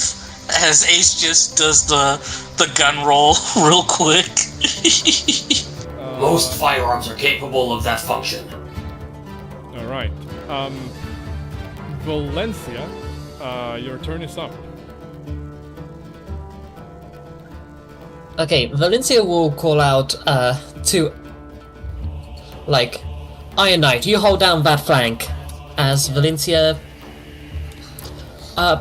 stumbling a bit, kind of almost like dragging her leg, walks up to.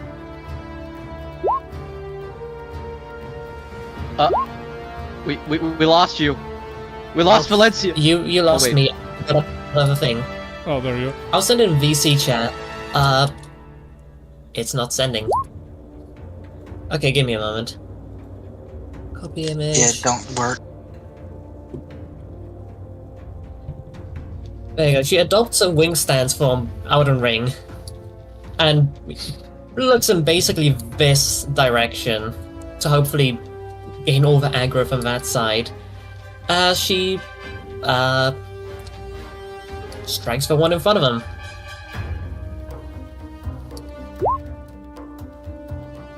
Does that hit?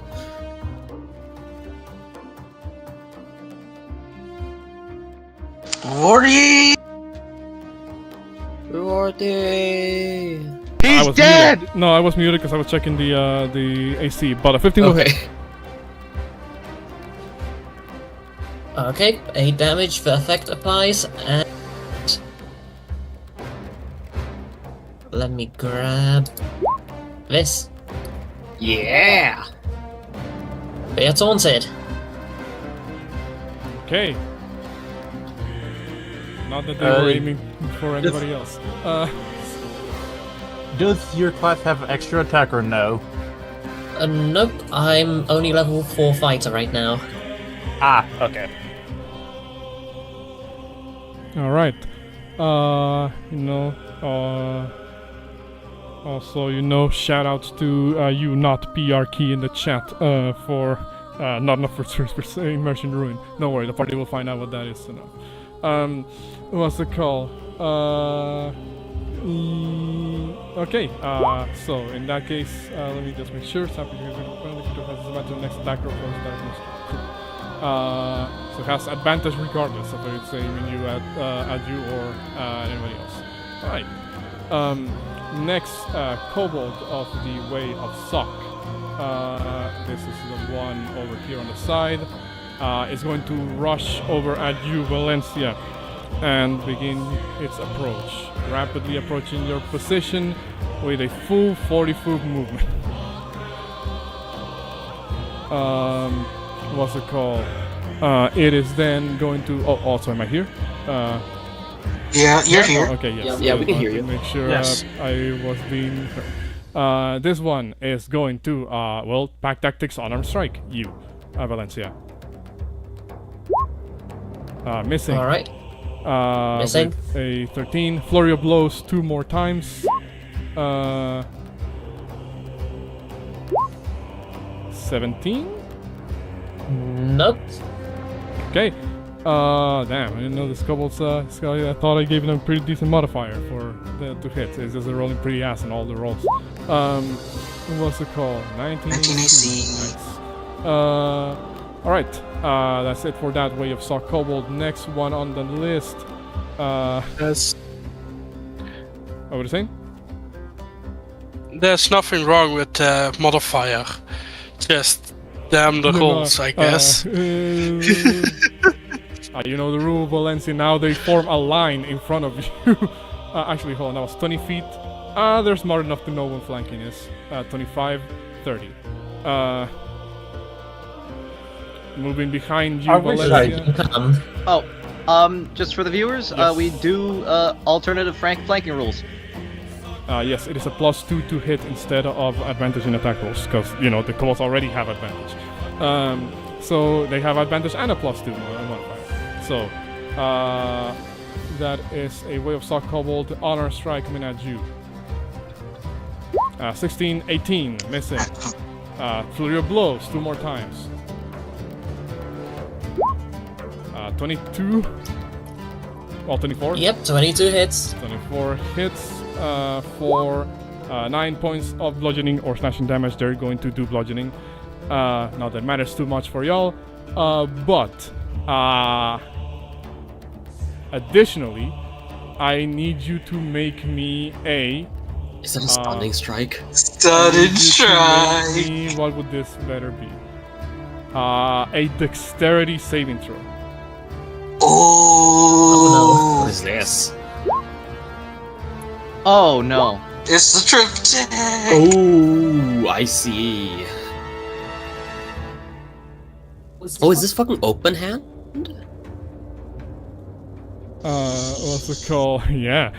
You see as... Yeah, they open hand monks!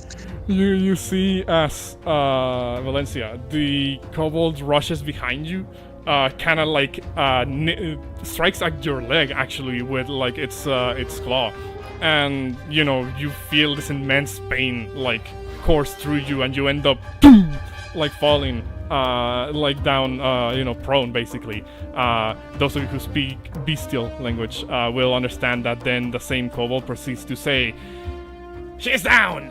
Get her!" As the other Way of Sock kobolds get ready to like jump on you basically, to like beat you to Sock death. these fools well! As she basically just like uses her shield as like a cover to the best of her abilities. Give me 1 second while I do something real quick. Here. Lady Knight Valencia, are you alright? Do you require backup? Never better. Good, acknowledged. You Actually, allowed to be honest. actually, what's it called? Valencia, at around this time, from the cave, you hear an echo. At first, you couldn't quite figure out what it was because it was very reverb, due just off the strength of that being a cave. But you do eventually recognize it. It seems to be the neighing of a horse coming from the cave. What? It seems to be... You can't tell if it's approaching this location or not, but you do hear it. What's it called? So, you know, that's it for this one. Other Kobold initiative. This one is the one all the way here on the side. They need to actually move a little bit closer for this. Let's see.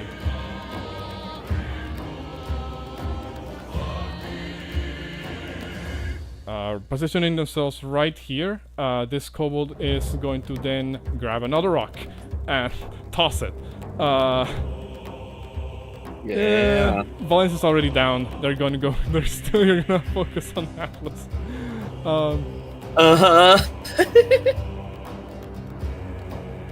Pack Tactics 19. That hits.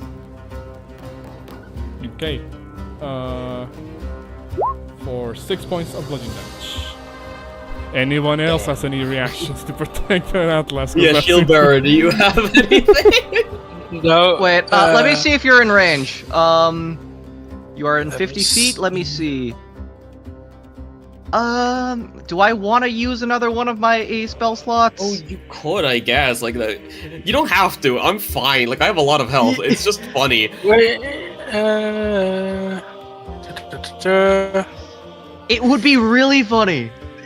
like, but at the same time, I have a limited amount of spell slots. I'm going to save him. I have nothing. I have 2 reactions and I can't use either one to protect you at the moment. Damn. You don't even have like a protection fighting style? Nope. Yeah, that's fair. I mean, it wouldn't have done anything anyway.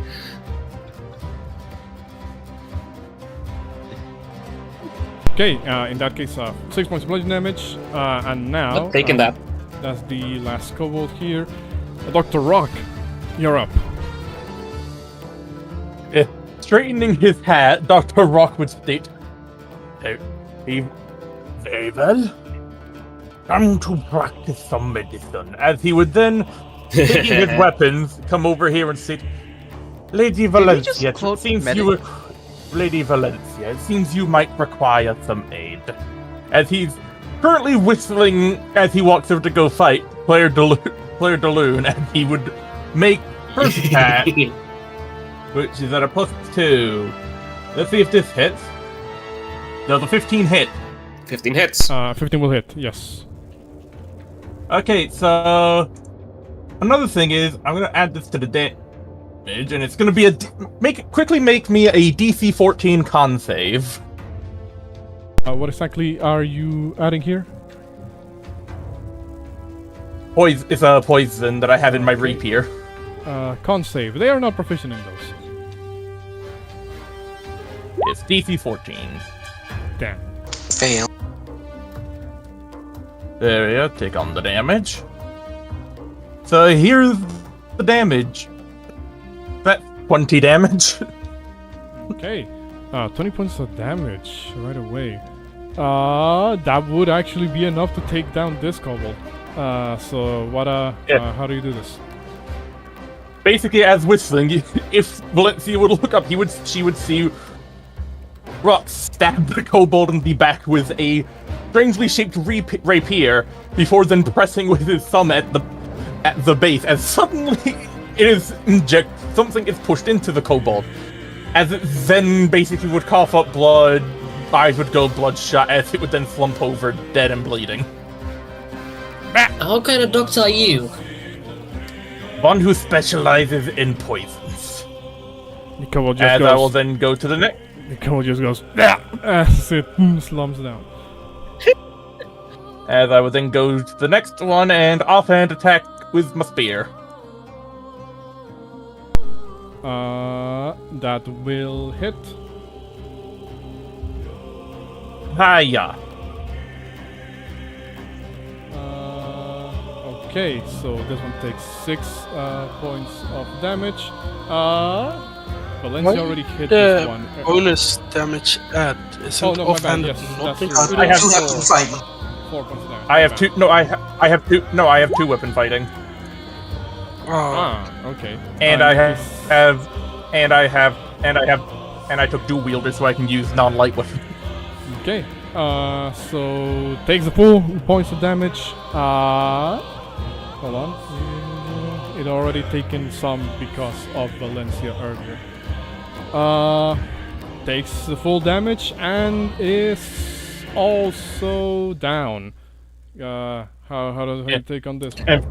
And for this one with his offhand, he would deal an upward swing, and with was effectively a bayoneted spear due to its shape, and just lop off its head.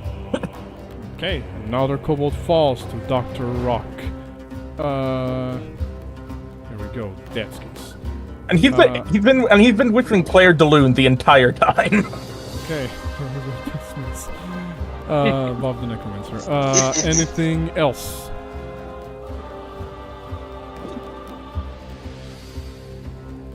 Dr. Rock, anything else?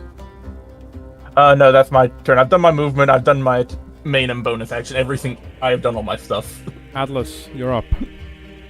Okay, you know what fucking time it is. Vorti, first of all, how tall is this cavern? Very tall. You can't see the ceiling, but you know there is one. Okay. Activating jet boosters.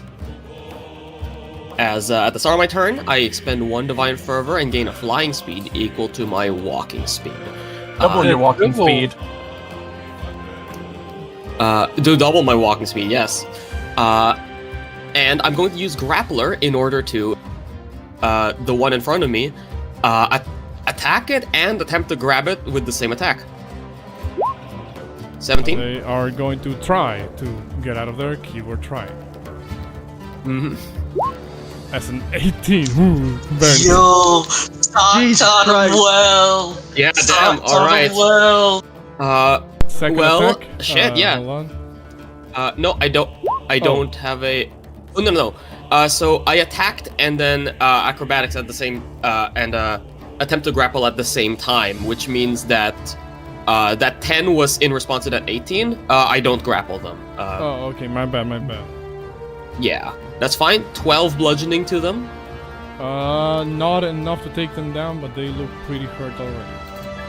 And they can take opportunity attacks, as you all kind of see spectral cyan sort of wing, like moth wings, emit from the back, as I'm gonna fly 60 feet up.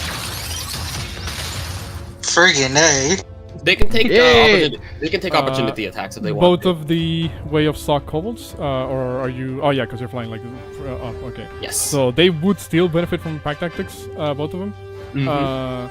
So they would be at advantage. So, pow. All right. 22 hits. 2 hits. Fuck, I keep forgetting to switch to the other fucking thing when I'm rolling damage. Sorry. 7 points of bludgeoning or slashing. They're gonna go bludgeoning because I don't think they can get their claws through your armor. Yeah. What's the call? So, flying up, but before I do, using my mobility boosters to leap up an additional 10, so I'm 70 feet in the air. Okay. And I'm going to fall. Okay. Oh Initiating boy. scorched earth operations. Cavalry, kick! Okay. Gonna put it in chat what you're doing here real quick so I can remember. I approved this class a while back. Let's see. Meteoric incineration. Jesus. Once on this turn, you can just immediately fall. So I'll take half of 26, and they must make a dex save, take 26, or half on a success. How many? How wide is this area? 10 radius, which 10 means radius. the two... we have the kobolds, we have the sock kobolds, and the one normal one. Okay. So Jesus 2 Christ. little sock ones. They don't have evasion before you ask. What's it called? 35, 13. What the hell? Yeah. The regular kobold. That's a success, I'm pretty sure. Yeah, that's a success. So the ones who succeeded, we got the DC is 14 right now. No, actually, even if they succeed, they still take half, right? Yes. Yeah. Yeah. Okay, so that doesn't matter. You get all 3 of You them. just nuked the 3?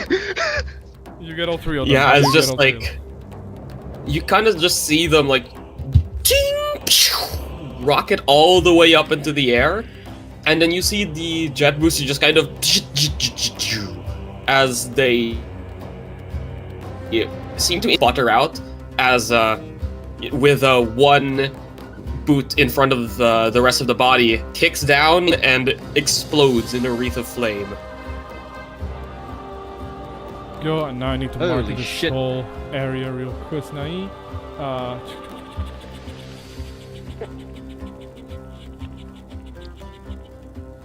Holy all of Jesus. this is just scorched at the moment. So all 3 of those kobolds will perish in a blaze of shame. 'Cause, you know, it's not gonna be glory for them. And that's the end of my turn. Okay.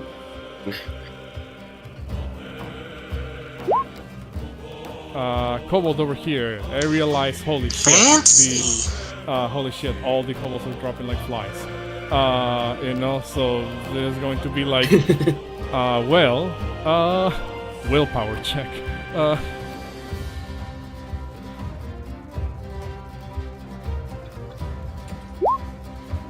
No. This kobold says, "Hey, everyone, dying. I can't die. The last of us. More food for me." As this one will run over to wherever you guys grab the drop the ration set, grabs the one and then sprints off into the woods. I assume everybody just dropped them here though.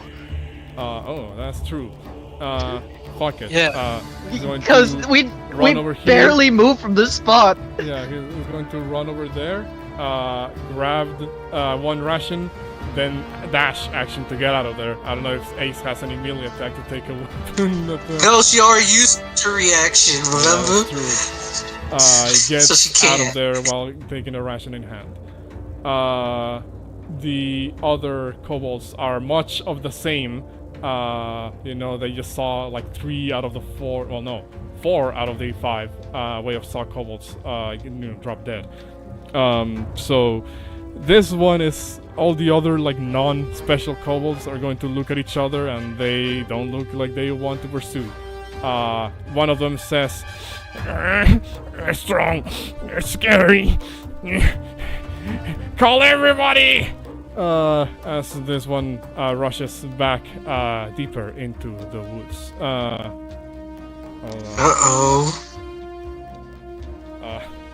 For now, they're effectively no longer in this encounter.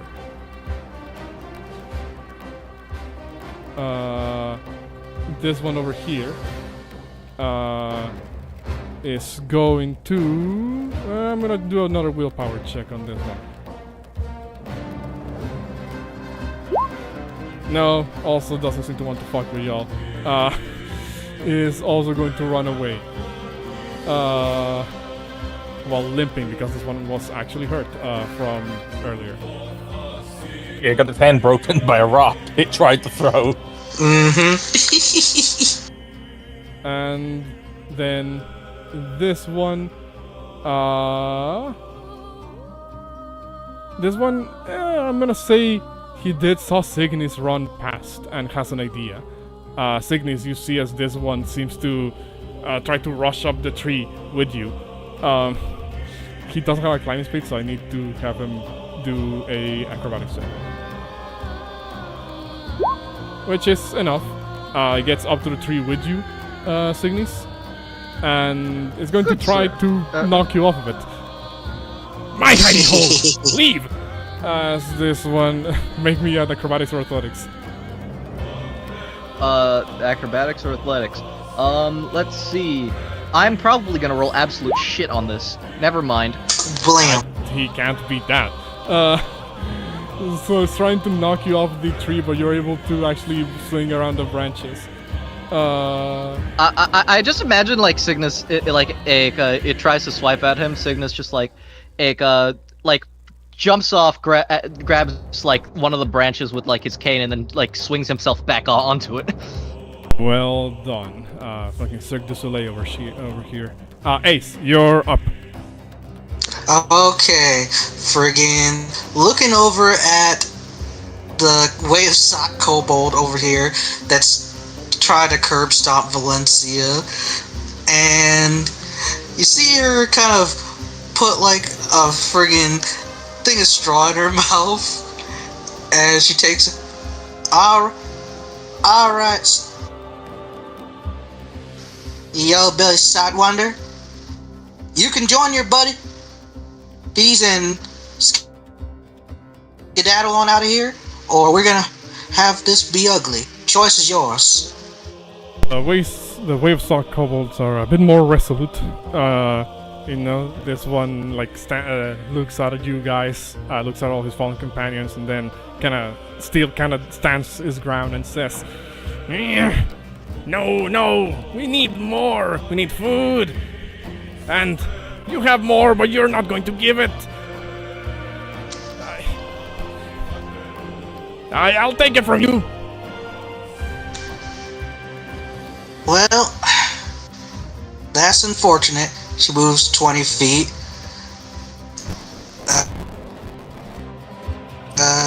actually 25, get next to Valencia.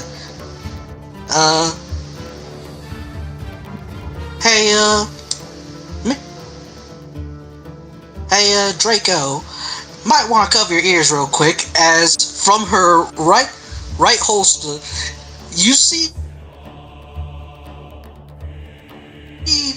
well, look like a shotgun.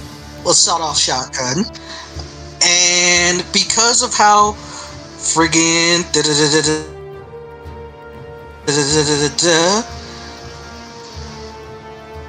arcane sidearm, not arcane sidearm, but spell slinger. She is going to use the thunderous blast. Okay. And I need this kobold to make me a friggin' strength save. Okay, weight of a kobold will... Oh boy. That's a 12. Fails. That is a fail. 7 points of thunder damage. And he is pushed 10 feet. So yeah, you just see this kind of gold burst energy as the runes light up. And because I am level 5, I have a pseudo extra attack. Hold up.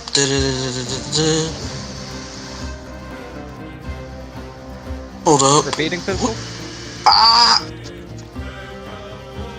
No. It's not a repeating pistol. It is something else. It didn't translate over here. Friggin' A. But essentially it's an extra attack. And I can use a different use of my arcane side wand slinger features. So instead, Ace is going to pull out with her left hand, friggin' Lady Luck, her friggin' pistol, firing at the kobold. 25. Hits. Actually, this time around, the kobold will use his reaction to try and negate some of that damage. This is a spell attack, not a weapon attack. Ah, that is true. So roll me damage as 11. 11 Force. something. 11 force. 11 force, okay. He was already damaged because of the yeah, he was already damaged because of the thing. This is sadly not enough to actually kill him, but he looks like he's on his very last legs now.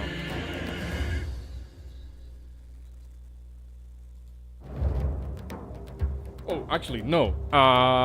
That's a lie. You actually do get him. Alrighty. How do you get him? So essentially, kind of right hand, kind of a quick draw underneath flip the duster coat back, blam! Shoot him back with the shotgun. And then with her left hand, kind of like in a cavalry draw, with her shoulder holster on her pistol, fires. Less than lethal. She doesn't want to kill the dude. They were just hungry. And folks did start shooting first. So, shoots him in the shoulder. So he'd probably get knocked out in the tree. The concussive force is enough to actually send the kobold flying back like an extra couple of feet from the initial blast. And indeed, it did seem like it was trying to deflect it, but when the blast turned out to be more like energy-based than the physical, it was fruitless effort, and ends up getting blasted in the shoulder, flies back a couple of feet, lies unconscious as he gets knocked into the tree. Yeah, the only Yeah, the 2 criminals just doing non-lethal damage. Well, And I mean, hey, my guy specializes in everything lethal. I had the option to take non-lethal explosives. I didn't. something honor among bandits. Yeah, It's honor among thieves. You okay there, Scales? Like I said, never better. What was that thing? Just a little something from Thunder Junction, and she does a gun spin and looking around, seeing if the other kobolds are just gonna run from the sheer sound of it. They do flinch instinctively EOT. back. They do flinch kind of a little bit instinctively because of the boom echo that also echoes throughout the cavern-like place that you're currently at. It does scare them a little bit more than usual. And now that you've taken down the last Way of Sock kobold, the other ones don't even seem like they want to stick around no more. What's it called? Meaning shield bearer. Well, you said one of them took 1 rashes, right? Yeah, Yes. one of them And took a ration. This one over here looks like he's eyeing you and he's eyeing the rations on the ground. What's it called? It looks like it doesn't. It seems to kind of like try to want to move there, but doesn't know if you're going to stop him. You.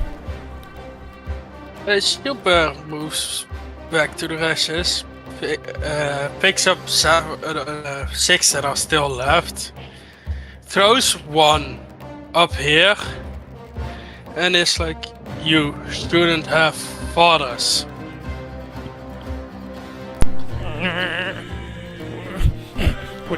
We wanted food. This isn't over. Then moves here, and just in case, White stands, giving people half cover. Okay. And hope my reactions for whatever may happen. Well, I mean, what's going to happen is that the kobolds now the 5 Way of Sock kobolds have been taken down. All the other ones don't really want to stick around. And you've given them one of them rations. So what's gonna happen is that we're just gonna drop initiative. What's it called? Oh, go Cygnus is actually gonna do something to the one in the tree with him. ahead. Okay, what are you gonna do? I think like after like seeing Cygnus like fucking dodge that thing, juke that thing real fucking hard, he would like start walking towards it slowly, lean forward till his mass is like inches from its face, and just say, I would suggest maybe not coming for us. There's a number of reasons why. And he would like he would start out like with his like way of speaking where it's like where it like sort of flows more, until eventually he just goes, if not, I will rip every part of you to pieces.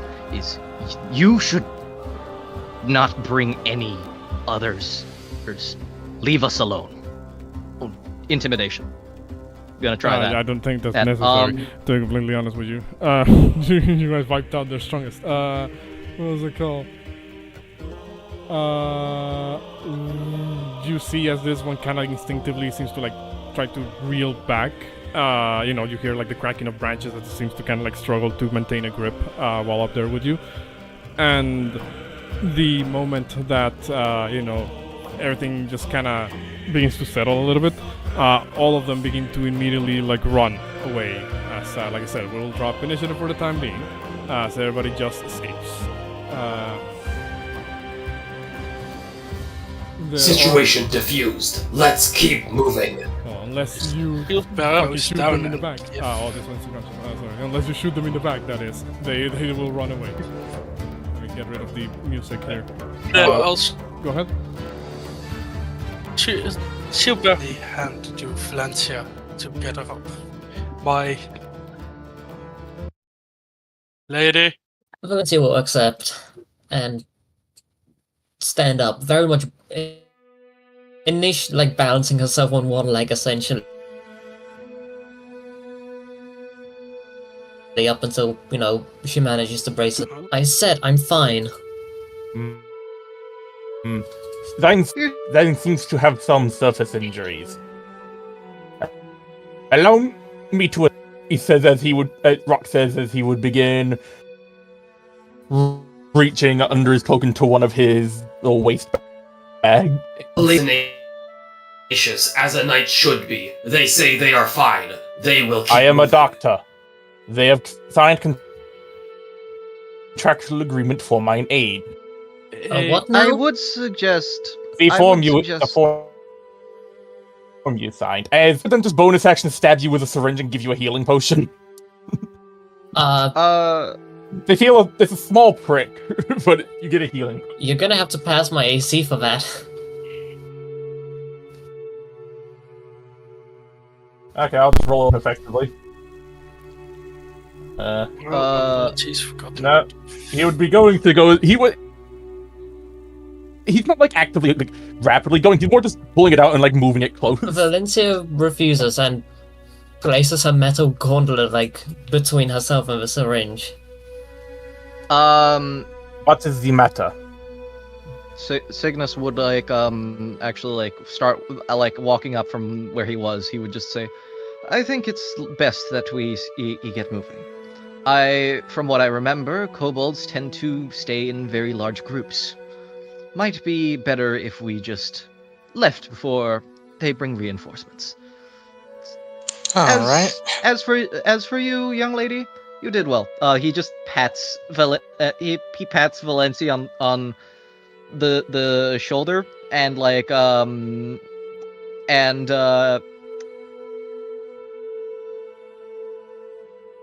Cool. Yep. Gonna do that. So that is 2d8 plus my casting modifier, which is a +4. So d8 2. Alright, back to max health. Yeah. Right. The people Tally-ho.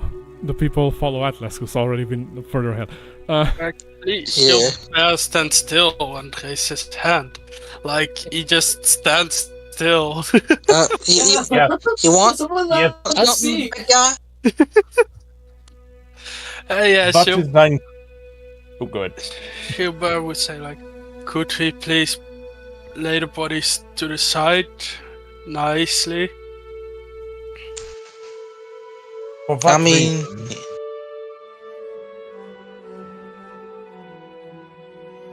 Time is of the essence, and I believe our compatriot there is already nearly out the door. So I will catch Lamoth up. Military Regulation Article 18. Weep not for the dead. I will catch up as you see Shilber slowly picking up one body, moving them to here and line them all up. Nice They were and kind. bandits, they don't deserve a burial. I mean, they just want something to eat. They were less bandits and more wild native. I mean, the my There is question nothing still, wrong. though my question still stands for why the lady refused the medicine. maybe she don't like needles. Well, first of all, I've only known you for, what, an hour or two? I am a doctor. Mine special. I was going to give you a concoction that whilst not the most efficient, still rapidly increases the body's natural healing rate. A doctor who specializes in poisons? And explosives, yes. I see. I kindly refuse. But I only had the singular dose. It's what I used in my weapon here. He says as he holds the rapier. As he takes a cloth from his pouch and wipes off the kobold blood from it. Anyway, you, Miss Ace, was it? Yeah. I thought you were nobody, and you're out here casting sorcery. What? Well, I happen to be one of the slickest thunder slingers this side Thunder Junction. Well, I ain't no any Flash, but I come in handy. But Double Down and Lady Luck do come in handy from time to time. You one of the local sorcerers, then? Ain't much of a sorcerer. I'm a thunder slinger. I don't quite catch on to those kind of terms. Apologies. Well,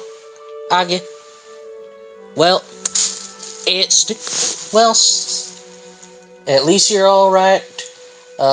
Any of your scales start peeling off? What? You know, the little guys were giving you a bit of a hard time, and all, and you kind of looked cool until you got dropped on your ass. What is that supposed to mean? Something for the You questioning my ability to fight? No, I'm just saying the great dragon of the land got tripped up by a couple little guys. No reason to dally. We should probably get going. No. I won't take kindly to you laughing at my face. Well, I'm not laughing at your face. I'm walking away. See you later. At around this point, Atlas, you who were the first one through the threshold. What's it called? Please let the rest for now, says Shieldbearer. Around this time, Atlas, you who were the first one in threshold, the tunnel actually extends for roughly around 40 odd feet. It opens up into a different sort of like clearing, that now has a more loud sound of running water. You actually see a waterfall not too far from where this opens up at.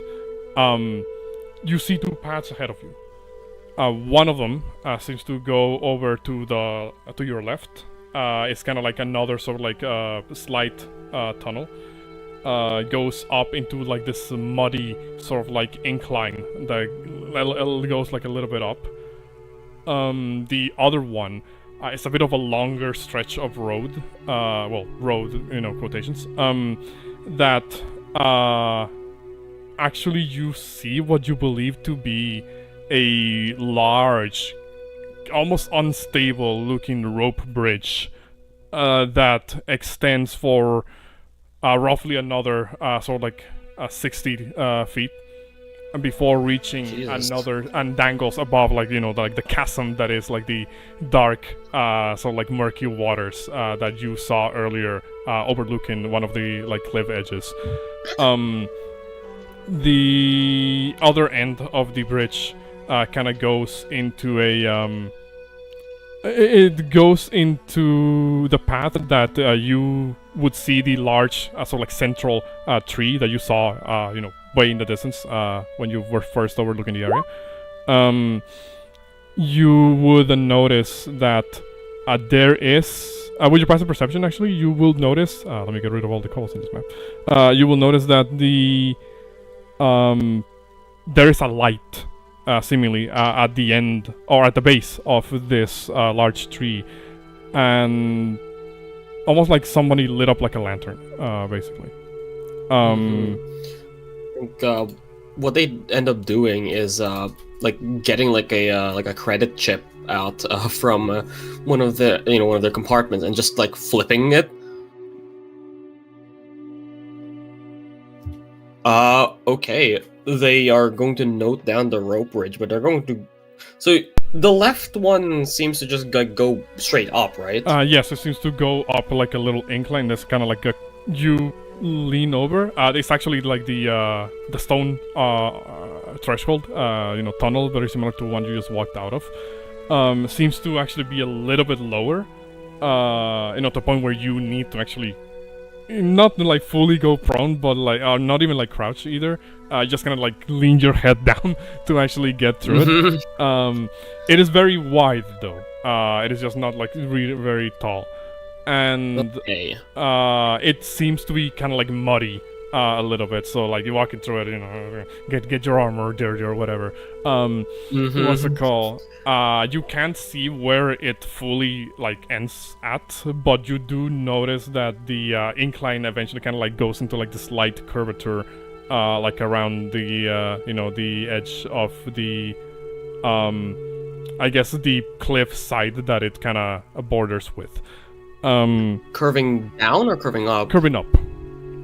Okay. Atlas is probably going to just try going through there. They'll just without waiting for anyone. They'll probably be noticeable because of all the clanking. But I will say, just to add onto like what you're able to see and hear here. What's it called? You do believe you saw a silhouette in front of the lantern light across the rope bridge. It didn't quite seem. It seemed you couldn't discern a shape. Could have been humanoid. You believe?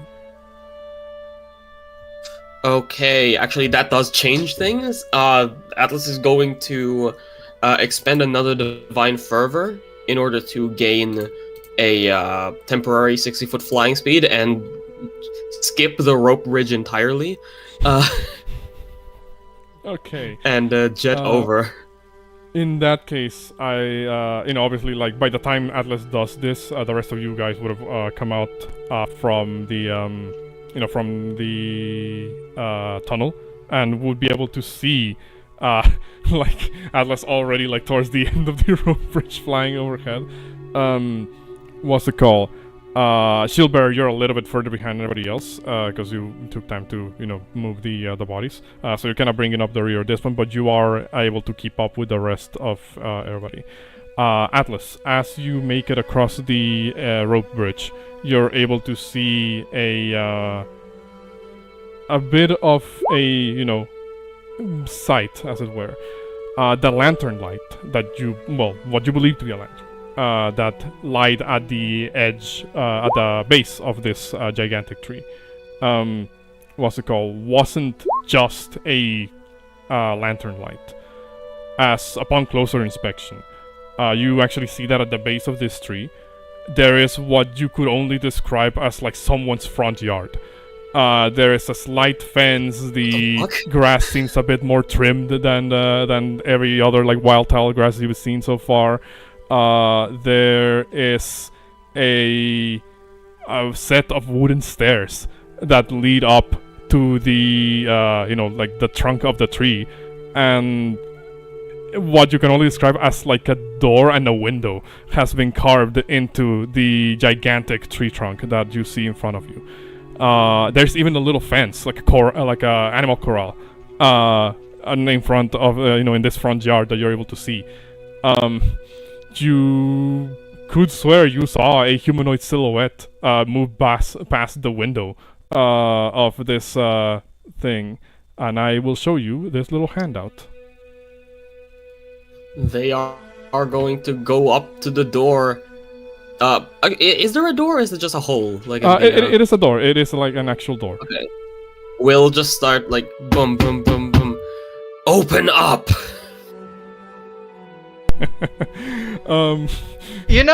This is probably the worst way to have the party positioned, because we have probably the worst person for charisma at the very head. They have a -2, I think. Exactly. You're one worse than I am. Well, to be for my character's charisma, I'm more flavored because of the factor of the amount of social detective had with other things, and the fact that he just doesn't lie. What's it called? When Atlas, as you're waiting for a response, everybody else is basically out of the tunnel at this point, and sees the two paths that I described. These are like muddy pathway to the left and the rope bridge in the front. That doesn't look particularly stable. What do the rest of y'all do once that Atlas is like over there? Acting out, being a Jehovah's Witness. Ace is looking over the side of the cliff and sees the water and is like, yeah, no, we gotta be careful. Signis is walking over without a care in the world. You're walking over the rope bridge? Yes, he is going to risk it. Are you just like calmly like walking over it?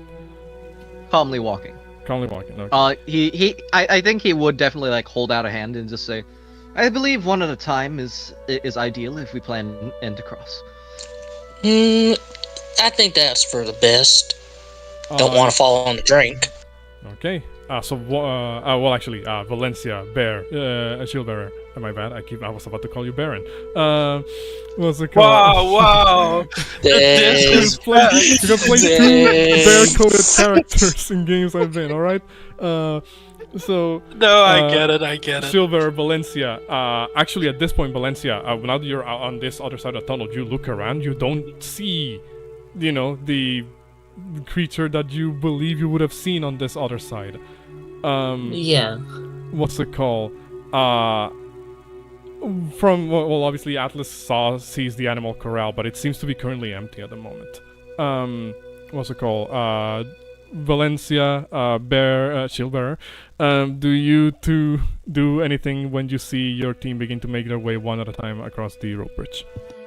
I mean, Valencia's not gonna focus on the bridge. She's gonna focus on Ace. She just got slighted. She's not like gonna just let that pass. Oh boy. Shield Bearer?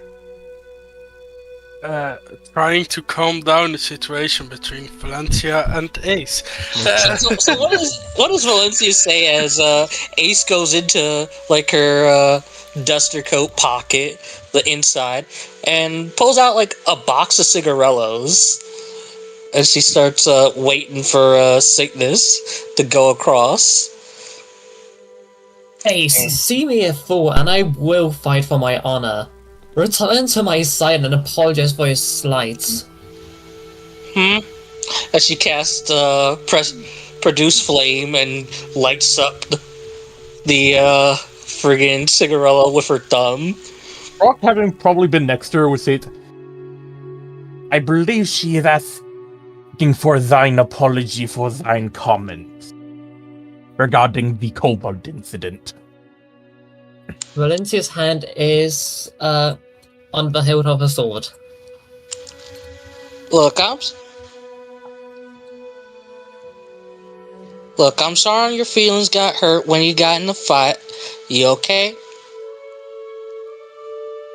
I wish for you to apologize for insulting me.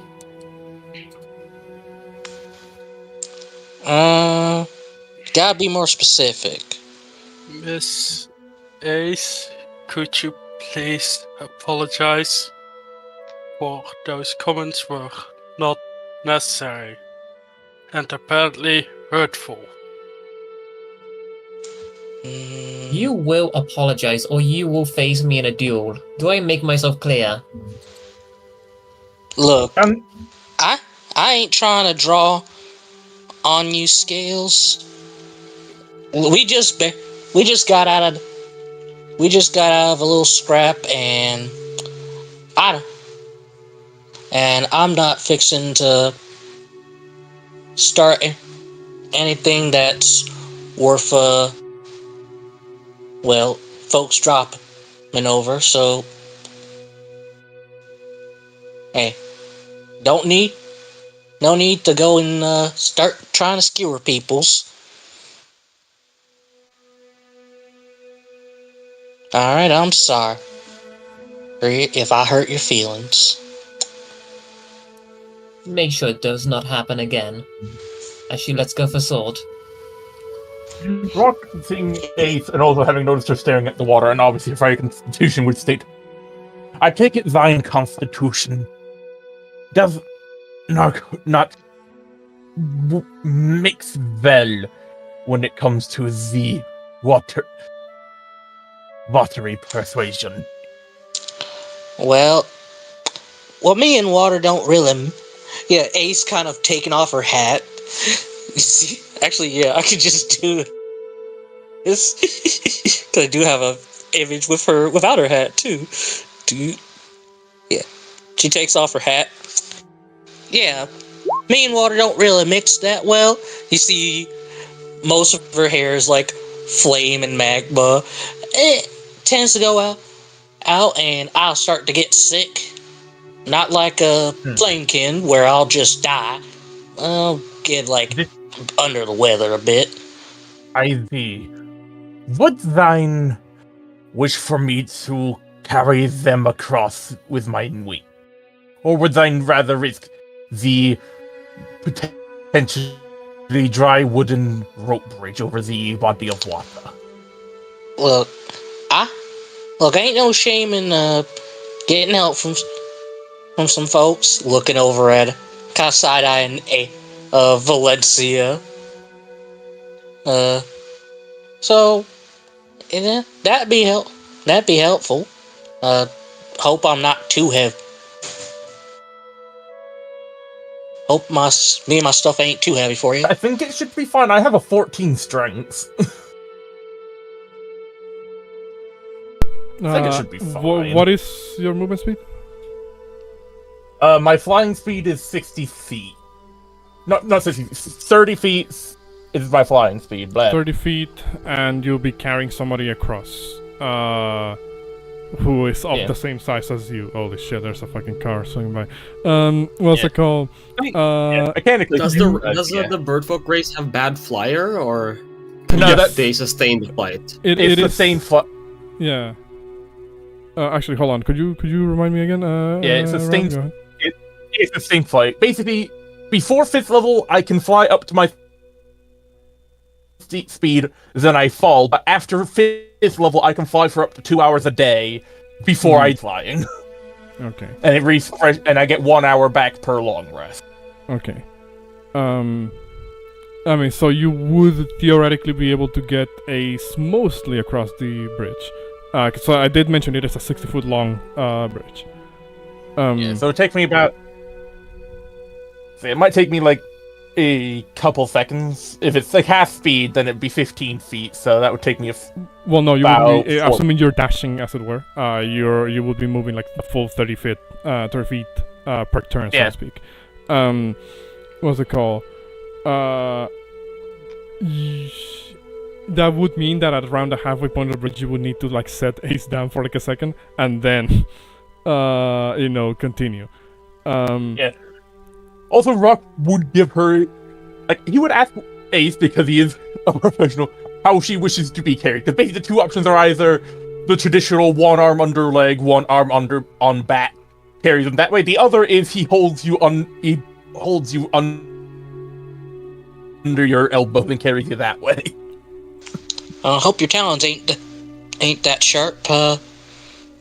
Guess you can hold me by my shoulders. It is only the points that are dangerous. He says he would make sure his talon tips that curl around because he does actually have the. Okay. Yeah, I knew a siren once. Real sharp talons when they tried to fly me over a building. But do not worry. I am an unprofessional and have done courses in how to handle all bodies with care. All right. Doctor, I think that makes me think of you more as the old Undertaker. No offense. Untaken. The doctorate is more of an education to aid in in my true profession. I am more of an alchemist who specializes in the poisonous and explosive profession. Though I do occasionally engage in doctoral practices.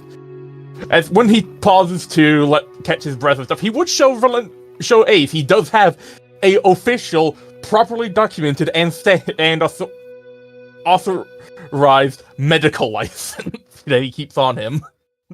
He is a fully licensed doctor.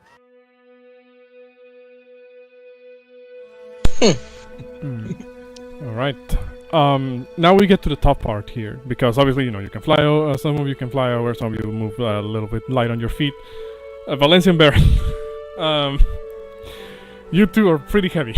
The rickety wooden bridge may not hold up for long. Or at the very least you hope it holds up good enough. I need you two. He would have given you one of his clean ones, okay. I don't really precisely need you to roll anything per se.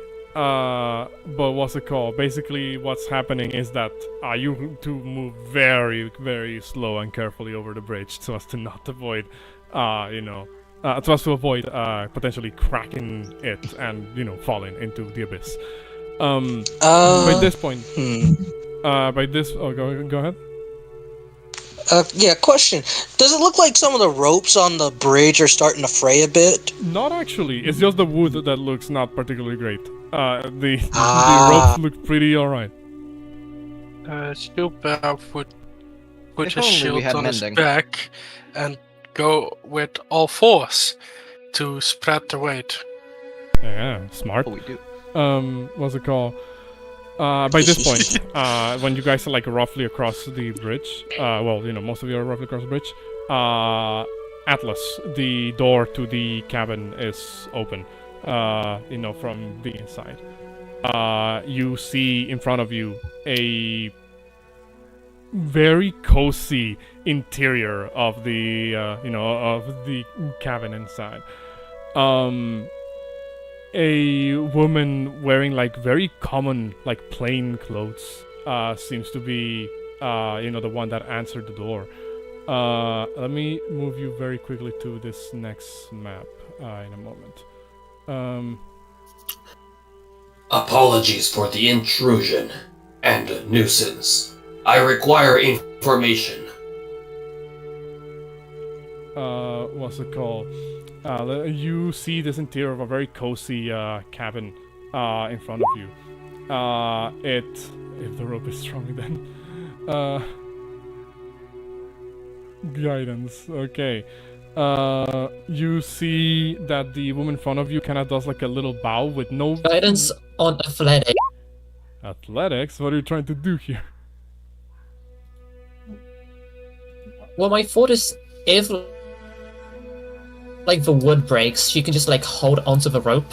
I mean, it won't, so long as you're... At least that's the way you made it seem. It won't break, so long as you don't, fucking rattle the fucking bridge, by the way. Basically, the way I would have envisioned this, if you guys would have ran across the bridge, that's where we would have been doing some checks to see if it breaks. Okay, I see. What's it called? Dan, that is normal. Then no need for that, then. The woman in front of you seems to do a slight bow with no real words spoken.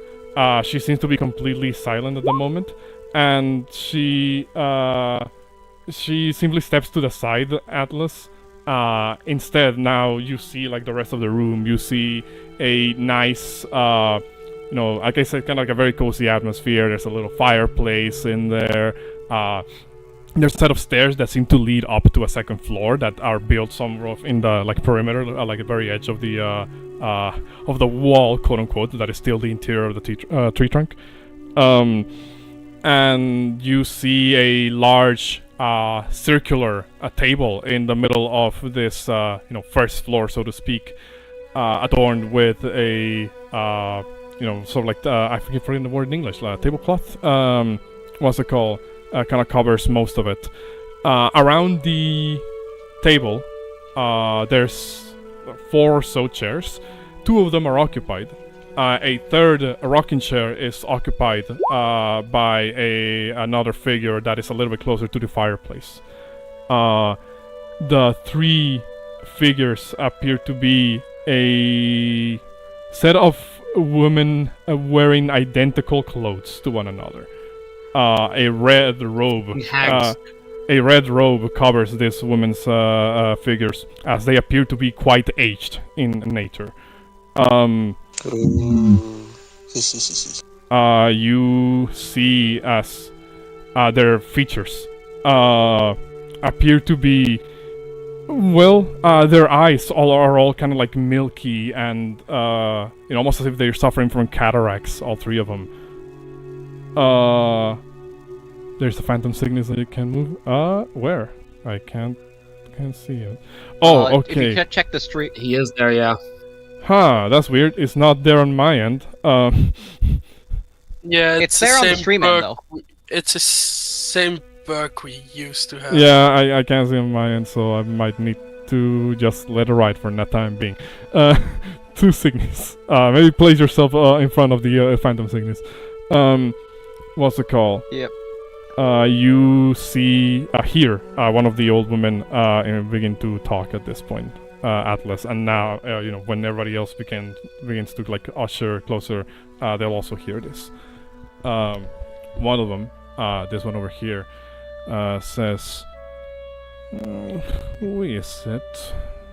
Another lost soul, a wanderer?" The second old woman says, "They don't seem like much to me." The third one says, "Well, you never know." How does Atlas react to this? Atlas doesn't even it seems like the maid, as it were, decide to let them in. Atlas does not move from the doorway. They are standing stock still, and they just kind of just go, I require information. Where is the nearest civilization? Where is the exit to this cavern? Do you have any information on the whereabouts of large insect-like creatures? The three old ladies don't respond at first, and then you hear as they all three begin to chuckle in unison. With the first one that began to talk earlier, says, "Oh, I can tell this one is completely lost." At this point, the maid, as it were, or housemaid, or whoever she may be, begins to speak up and says, "This place is a limbo.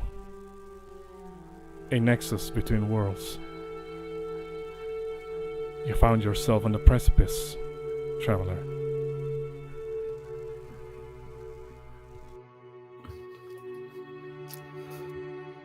Understood. This concept is not new to me. However, I require an exit.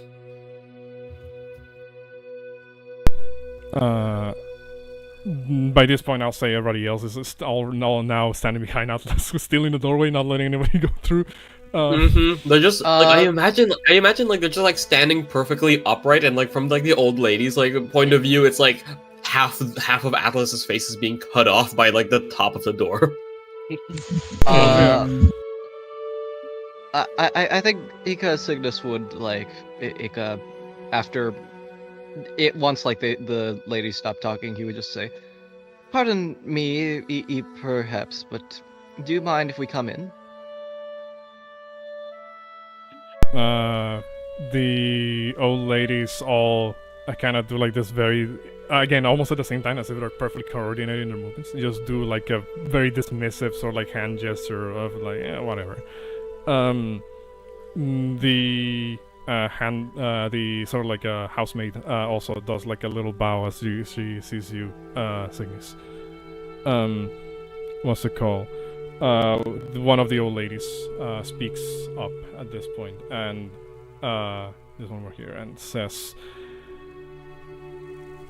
If you're here and you wish to go, I'm afraid it's not that simple. You are here for a reason, I imagine. Everything happens for a reason. And travelers like you all come to this land for the same reason. Another one says, to break the yoke of fate. And another one says, or to free themselves, to become someone else. We can point you to the exit out of this place. But what happens after that is up to you. These terms are not unknown to me. You refer to concepts such as the harmony and the nihility. However, such concepts are not pertaining to this mission that I have been placed. Guide me to the exit, if you can. Signis Signis is actually just going to like sort of tap AR or on the side and just say, I apologize, but do you mind if I handle the talking for this? You need to know the exit. Wait, speaking of, has Signis been here before? No. When you were dragged to Drangleic, you just appeared in a random position the first time around. This is completely new to you. So, yeah, he would just say, sorry, let me, may I please perhaps handle the talking for a moment? And, Acknowledged. Thank you. Do you mind perhaps taking a step aside? They will. Signis will like calmly walk in and like making sure like his shoes are clean before he like steps on the rug. Like cleans off the cane in before he like walks in and like looks over. Yes, it would be ideal if we were to be able to find some sort of means of leaving in this place. You called it some sort of crossroads? The housemaid speaks up and says, indeed, a place where travelers like yourselves sometimes wind up to. In theory, you could, well, attempt to leave the same way you entered. Plunge yourself into the bodies of water around the area, and there is a chance that you might return to your home. You kind of like just hear like a clank, clank, clanking as you watch as Atlas immediately turns around and starts walking towards the edge of the cliff, just very deliberately and slowly. One of the old ladies speaks up and says, "Oh, you could also end up somewhere else." Atlas stops. Signis was about to like lunge forward and try and stop up Atlas with the fucking cane, but like lets out like a sigh of relief behind the mask after Atlas stops after hearing the old lady just says, I see. So where would you suggest then, and for us to go? The housemaid, without a word, just kind of begins to walk around the room and gets to the other side of where you guys are standing. You see as she kind of pulls like a little curtain and then slides it to the side, and you see it reveals a second door, a back door, as it were. She says, "This will put you on the right track."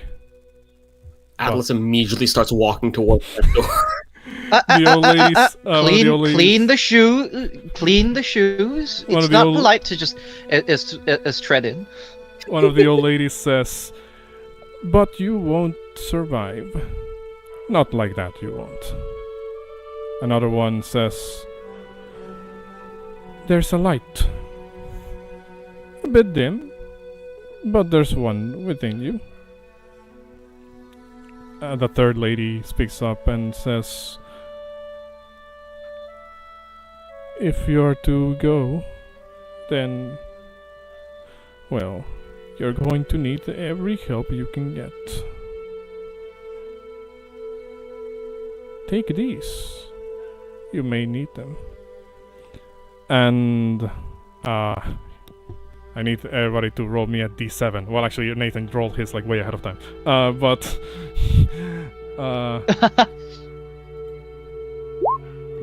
you see, I think I got a 6. Was it?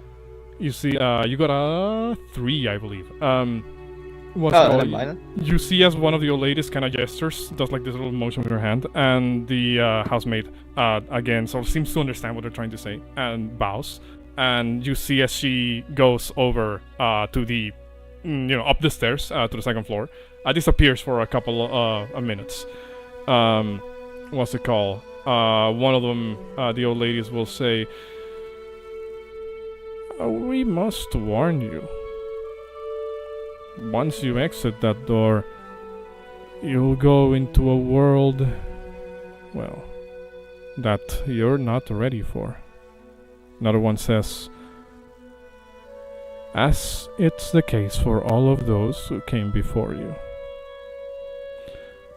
Like a moth flying towards a flame, your wings will burn in anguish. Time. That is the purpose of my mission." Eager one, this one. Also very rude to not let their elders talk. They all chuckle in unison at the same time. After a while, the housemaid comes back down with like a basket carrying a bunch of stuff. What's it called? And I need to open up. I need to show y'all something important here. A little handout that I made for our starting gifts. Give me a second. Where the fuck did I put it? Wait. So what do we do about the double up? Does Bard need to reroll? Yes, though whoever got the second roll that is the same, needs to reroll. So Bard reroll. Again. Oh my god. Does Valencia have any idea what they're talking about? About what specifically? Well, just generally just like leaving this place for exits, but talking in a very cryptic manner, so she's trying to figure out like, okay, what are they actually trying to convey to us?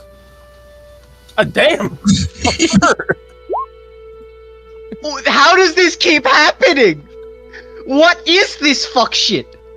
I mean, he has a 2 of 7 chance. What are to they get trying a to new ones. convey to you?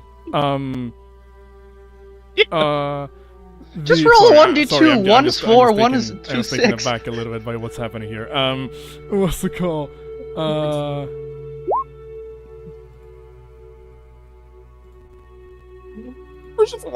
I got a 5. Just roll a 1d2. Just roll 1d2, and if it's and we have like 2 remaining, I think it's the 6 and the 4. Just roll a 1d2.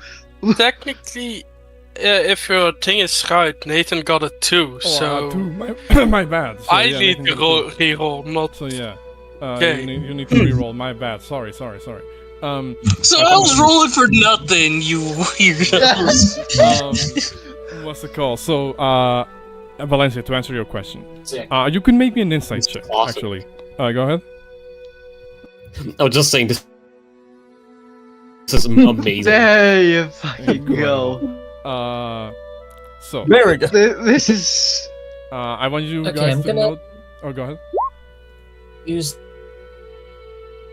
this to give myself expertise in insight for this. So that's a 19. And they are talking in a very cryptic way, whether that comes from their apparent age, or, just them trying to like troll you, to put it one way, is kind of, even with a 19, it's kind of unclear, but you believe that they may be like doing the thing that you probably heard stories of. They're being like, oracles of woe, as it were, They seem to be fulfilling the role, as it were, of being like the harbingers of bad news, even though they're wording it in the most insane way possible. Okay, so between that and Atlas suddenly talking about the swarm, Melinda's probably gonna make that connection, but she's not gonna like mention it. She is gonna start freaking out about the swarm like internally though. What's it called? So going from the smallest number to the highest, I believe nobody rolled a 1. I rolled a 1. Oh yeah, Atlas yes, did. that's right. Atlas, you rolled a 1. Atlas, as the housemate walks down with I think somebody has like their audio doubling up. As the housemate walks down with the basket full of, well, it is effectively a gift basket. I think Atlas would be familiar with that concept at least. Yeah. What's it called? As the housemate walks down with like the gift basket, I just imagine Atlas like takes the entire. I mean, she's asked you to just grab one thing. One pouch that contains one thing. You don't know what you're getting. What's it called? So, would Atlas grab anything? You know what would be hilarious? Atlas just like grabbing the entire fucking basket and then just like picking it up. Like, okay, thank you. Please try not to talk over. Sorry. So Atlas, you grab one of the pouches of the thing. Mm-hmm. Okay. Opens it up. Kind of stares at it. It is a ring. I don't think I can wear this. The housemate says, "You will be able to. It is a gift, and I'll show you what it does." Okay. Oh my god. Okay, cool. You know what? Sexy. I mean, listen, I'm Damn. And I also eat my fucking hit points to deal damage, so you know what? This is good. This is actually probably the best one for you. Adrian Tucker in the chat asks, so D&D is being matched with Dark Souls? Yes, that is exactly what we're doing here. We're playing a slightly modified version of the Dark Souls setting. Is doing, D&D mechanics. We've been doing it for a while. We actually started in Bloodborne, as I said earlier in the stream. But for those just tuning in, yes, we've been playing the Souls campaigns. For a while. We played Bloodborne, Dark Souls 1 with D&D mechanics. It's been a really fun time for everybody, I think. So life ring. While attuned to this ring, your maximum hit points increases by 15.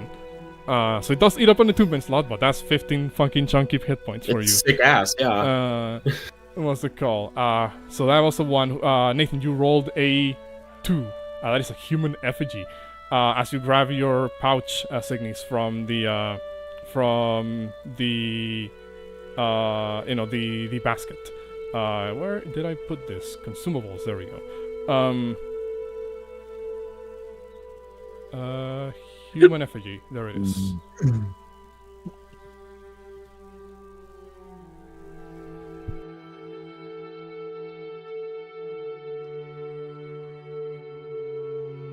Oh damn, that's really good. Huh. It is a consumable, so it's a one-time use. Signis has no idea what this is, but he's going to slip it into his pocket. How heavy is this thing? Nothing. In fact, there's a really funny thing, Signis, when you open the pouch and see what's inside and grab it, one of the old ladies says, "Ah, you got that. Do you recognize it? It is an effigy. Of who, you ask? Well, it's an effigy of you." And just as she says that, when you squint a little bit, you look at it. For everybody else, this looks exactly like how it looks like in the handout. It is this little sort of string of almost wood-like material that has been hollowed out and carved in such a way to look vaguely like a humanoid shape. What's it called? But for you, Signis, you cannot move it a little bit, and from your perspective, you see yourself, like from a third-person perspective. You see your past. You see, your early life. You see yourself growing up. It's almost as if this contains your own memories. Almost crystallized, as it were, in this item.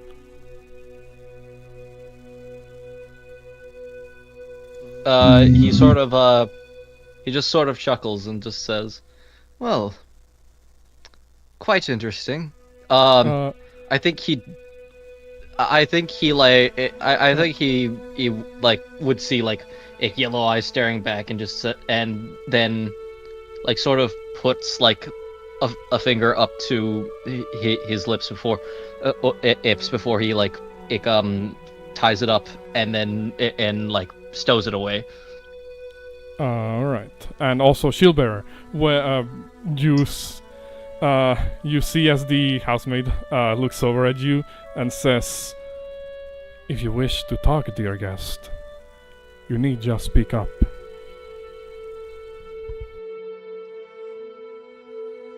Sir, could you repeat that? He talks, dear guest, speak up. Yes, she said that if you want to talk, just feel free to speak up.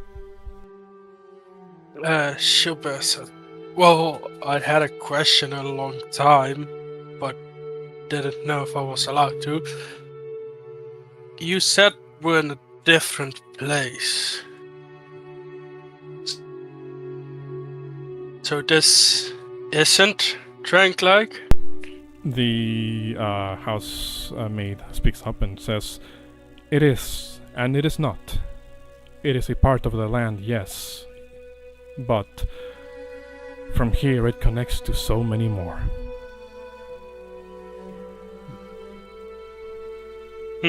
It's a land between many lands. A land between?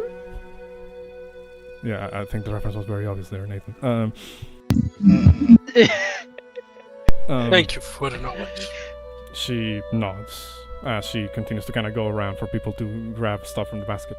So that was 1, 2. Anybody got a 3? Yeah, Ace got that three. was Ace. Ace got a 3. I've written it down in the chat. Yes. Okay, so Ace, you got a 3. Where is the... Fuck, I keep flipping to the other screen. This is mine.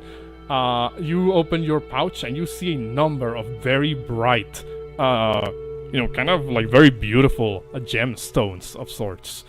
What's it called? As I will show you this. Life gems. Oh! Oh, they healing potions. Let's friggin' go. You got a wide variety of these ones, actually. 10 common, 3 uncommon, and 1 rare. That's probably the jackpot. Yeah, you've effectively got 20 D4 plus 20 in terms of common. You've got D4. You got 12 D4 plus 12 in terms of uncommon, and 1 8D4 plus 8. You see, well, obviously, I'm telling you out of character what they do. But, in character, basically what would happen is that, Ace, when you open the pouch and, see these gemstones, at first you're like, gemstones, finally, fucking treasure, money, what's it called? But when you put your hand on these things, you feel like this sort of like warmth to them that it seems to carry within this gems. You fiddle around with the gemstone in your hand, and it's almost like if it's like falling apart. You see like these traces of dust, of dust-like material can be left in your hands or gloves, however it is that you're holding this. And Yeah, she's got it in her gloves. yeah, and you Wait. and you kind of like, that kind of makes you think, well, maybe they're not that worth that much if they're like falling apart. But still, you have like this sensation of like revitalization, as it were, whenever you hold one. And maybe they'll feel even more like that if you were to crush it in your hand. Ace will just put it back into the little pouch and put the pouch in her little bag of holding. I was just wondering, out of all the characters who have like actually been in Drangleic, would they actually be able to recognize that? Yes, actually, Valencia, Shieldbearer, and Signis, and Dr. Rock. And Rock. And Dr. Rock, all four of you would recognize these items. You also know of their origin, which is, as explained in the description. Would a show them? I mean, she'd hold it out in her hand, kind of inspecting it, like, this might be worth something. Those are very useful. Those are life gems. They are a mineral in this world, typically found around the dead. If you crush them, they have magical healing properties. Huh. Well, ain't that something? He kind of puts it back in the bag. Could be useful for later. Yes, though you have to crush them to use them, so they are singular use. Alright. Okay. Who rolled a 4, 5, 6, 7? I did 4. Rock did 5. Valencia did 7. Okay. We don't have a 6. The question is, what happens into the one we missed? Who knows? We'll never know. Oh man, that would have been really fun. Well, sadly, you guys are gonna miss out on that. But Shieldbearer, you open your own pouch and find inside. First, he would ask, like, "Okay, are you sure? Even someone like me?" The housemaid simply looks back at the three old ladies, and one of them says, "What do you mean, someone like you, dearie?" Many look down upon me. Only few don't.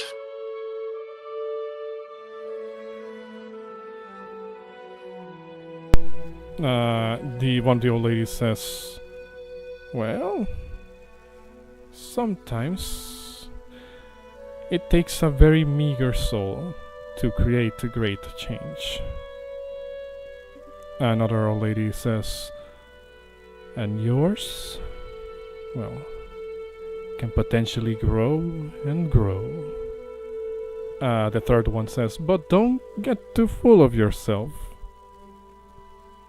Remember, even the strongest, the wisest, the fastest can be humbled if the situation is correct."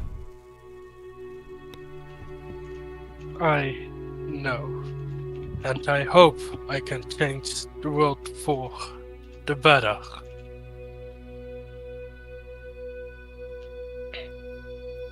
As he grabs one of the bags. Do you open it? Yes. You open the bag and you see inside what looks like a bone. What's it called? At first you're taken aback, but upon looking at it, it seems to be inscribed with strange, sort of like, almost like symbols. There's this perpetual layer of soot and ash covering it, almost as if the person who this belonged to, well, person or creature, whatever it may be, that it belonged to was burned, but not completely, as if their body resisted being, burned to ashes. I will show you this, what it does.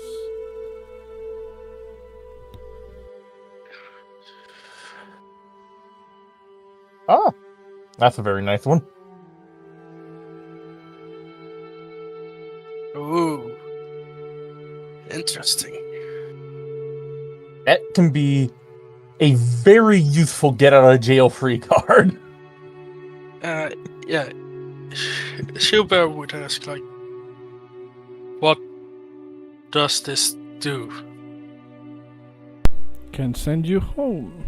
Of sorts, says one of the old ladies. The housemaid says, it is a object that longs to return to a place where it once held safety. Crush it, break it, release the last embers of the creature who this one belonged to, and you will be granted succor, returning to where once you felt safe. Thank you very much, as he does a deep bow.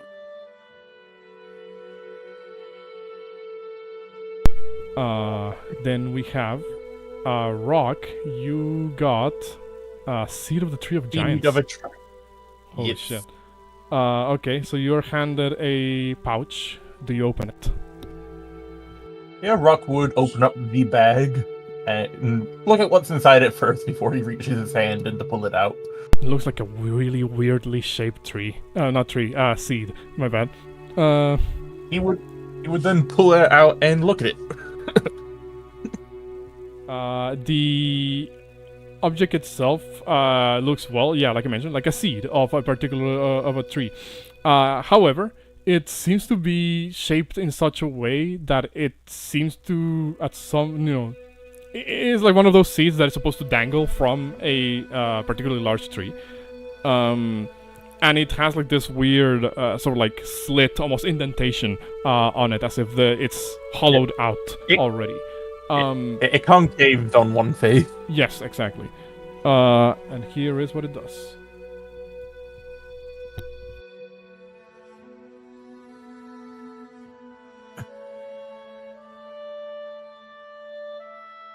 Antipathy / sympathy. I will look at what that does, because I honestly have no idea what that does. It's a very strong spell. It's really fucking good. It is a friggin' 8th level spell. Basically, you can just draw people in close to you or shoo people away from you. Because like in game, I remember what this thing does, but like I have no converted. I have no idea what it actually does. I'm just checking. We'll find out. You'll find out. Yeah. What's it called? Like out of character, like in character, Rock has no idea. I'm just curious out of character. Yeah, Rock would look at the seed and go, this is an interesting item. What is this? Is it edible? The housemaid says, a remnant from the last war. Well, the first war that plagued Drangleic. A trophy that those who crossed the sea brought back to them, now scattered throughout the land. Crush it, and the last burst of life that once belonged to its previous holder will be released, drawing or repelling all those that wish you harm.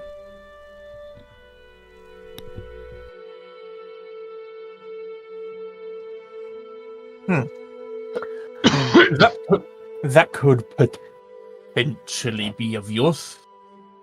Very well. This shall find its way in my bag for future use. Actually, he probably would have noticed Ace having her bag of holding. He would ask Ace, Ace, you seem to have some manner of storage space. Would you be able to hold this within? He says he holds the big seed in the bag. Sure. Just remind me to pop it out if you need it. He would also, taking a bit of pen and ink, he would write, not knowing the actual name of it, but just going off of its description, it's a big seed. He would write, giant seed, property of Rock on the bag. And just put it, and then hand it to Ace. Yeah, Ace just puts it in her bag of holding. And last but not least, Valencia.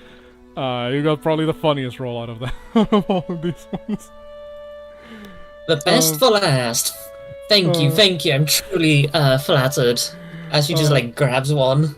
You grab a pouch out of the basket, open it, and you're kind of curious. You kind of raise an eyebrow instinctively, as you see inside the bag of what appears to be a cracked stone-like object that, despite its look of being cracked, if you were to touch it and feel it, it feels smooth, actually.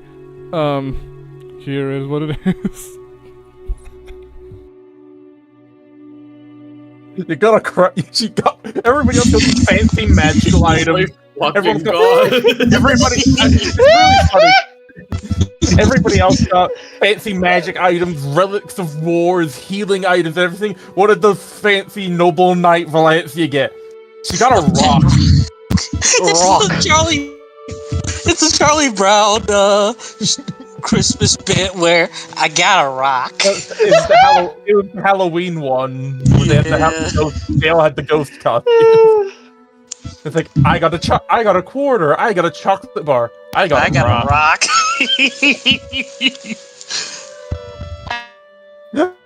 I'm not seeing the episode, but I remember the meme. Ace just looks over Valencia's shoulder. Well, ain't that nice? You got a pet rock. What you gonna name him? Don't write it off. This is like some artifact, right? One of the old ladies chuckles. Don't write it off just yet, my dear. As they say, someone's trash is another person's treasure. Not writing it off. It's a nice looking rock.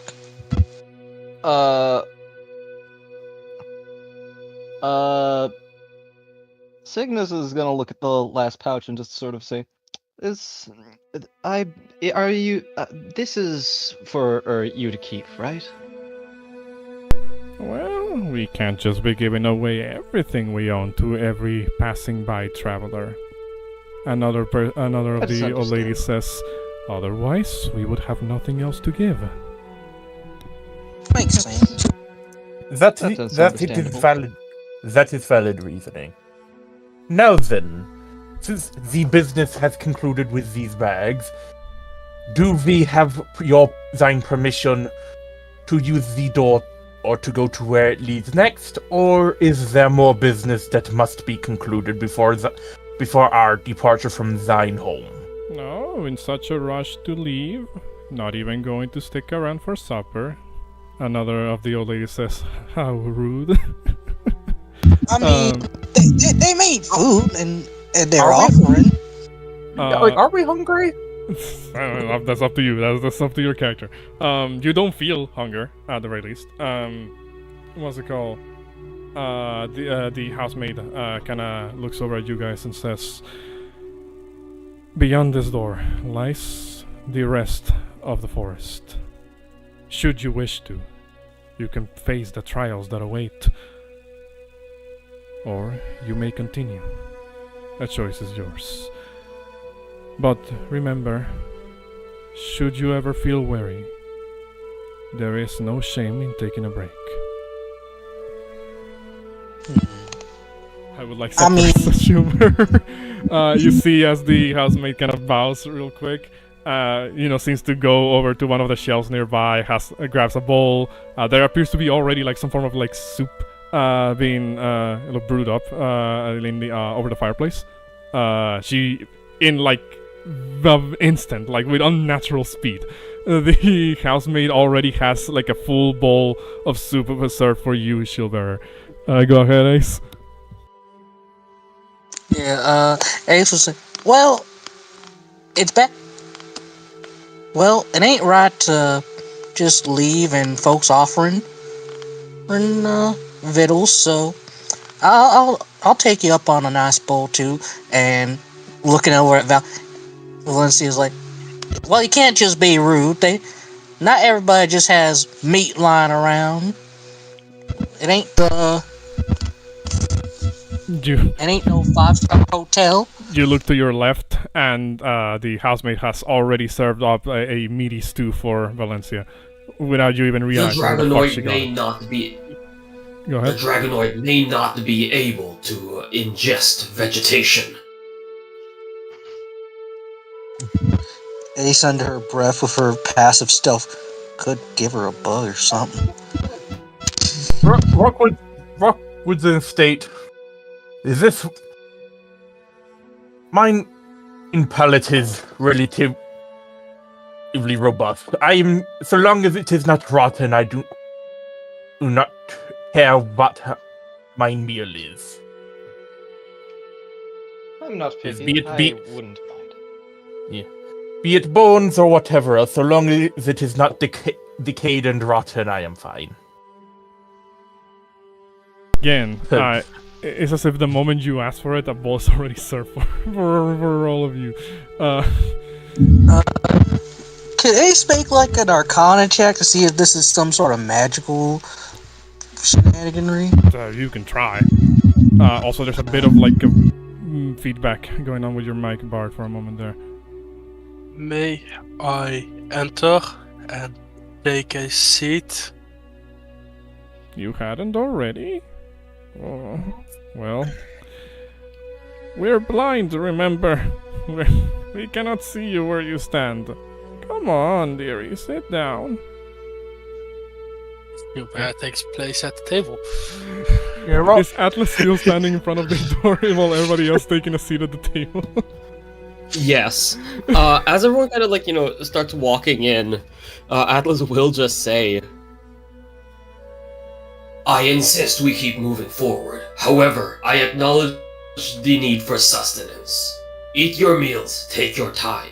I will scout ahead through the door. What if you get lost and you end up somewhere random? This is an unknown territory, and rest is part of every being's duty. Rest is not necessary for me at the moment. I can keep going, therefore I shall.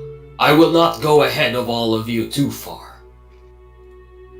There is no use tiring yourself out now, and perhaps causing yourself to need more rest. Why, and you can just wait a little bit longer and have us all there to help you.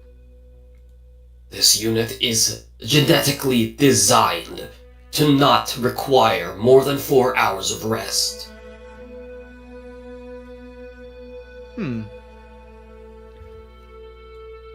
That means making the rest tokens bigger a little bit.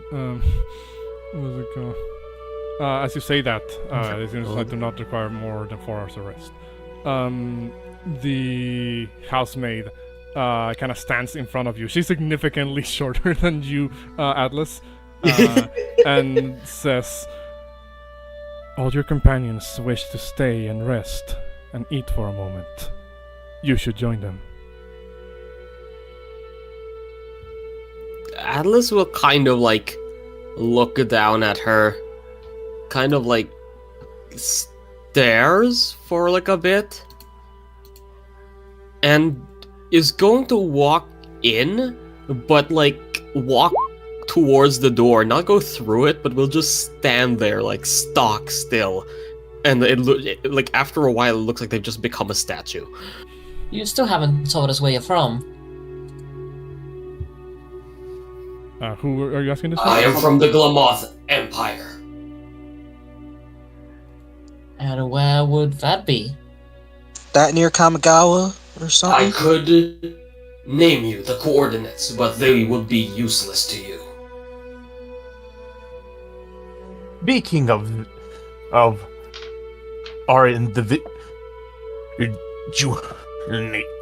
natures, it seems we are not simply travel companions, but will need to work together as combative allies to face whatever dangers we encounter upon our way through this place and potentially beyond. So, what is everyone's profession and specialty? If the party wishes I am fine going first. That's fine. Knight of the Iron Cavalry. Fighting style and specialty, incineration.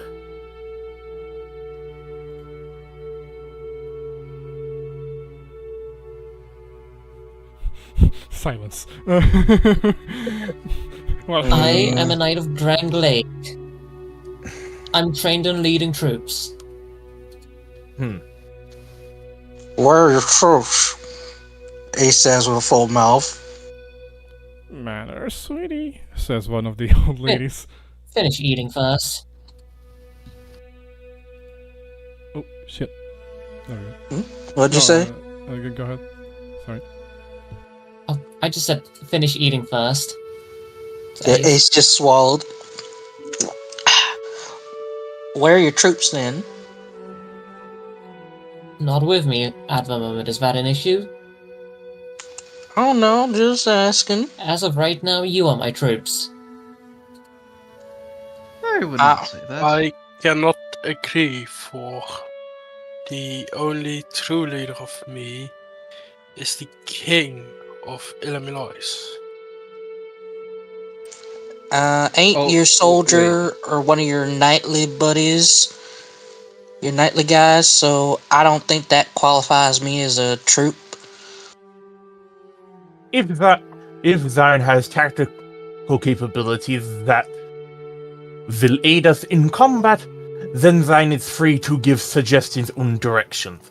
But this one will not follow blindly loyalty due to Zion's status.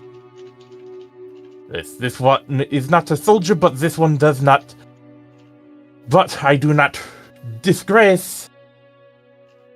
Is the concept of tactics and strategy.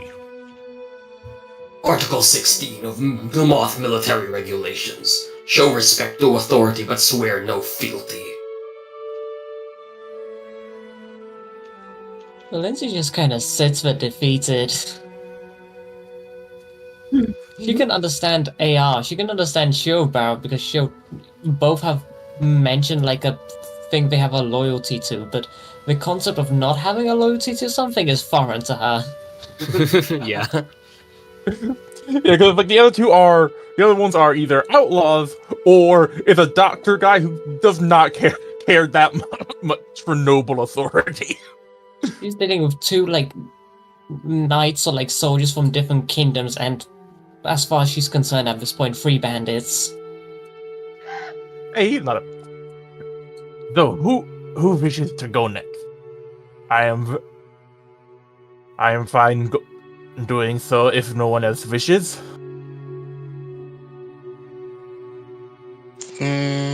So you said This what's is our? politely eating his soup. Go ahead. So you said our specialties and whatnot. It basically, yeah, out of character is basically what you do in combat and all that. Like, what do you do? Since we seem to be, after the Kobold incident, it seems we're gonna be fighting together. Well, I am a Thunderslinger. Mostly good with, mostly good shooters. Got a few gadgets and a little bit of magic up my sleeves.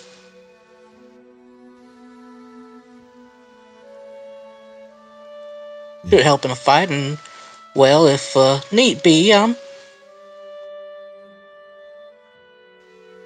good. I'm a good tinker. I know how to make a few things. I can fix used to be a blacksmith. I can fix up armor weapons. Sometimes I can make well, we ain't in Thunder Junction, so I can't make y'all any thunder blasters. Need thunder for that. And I can make some arcane implements for folks. I've made a few for people.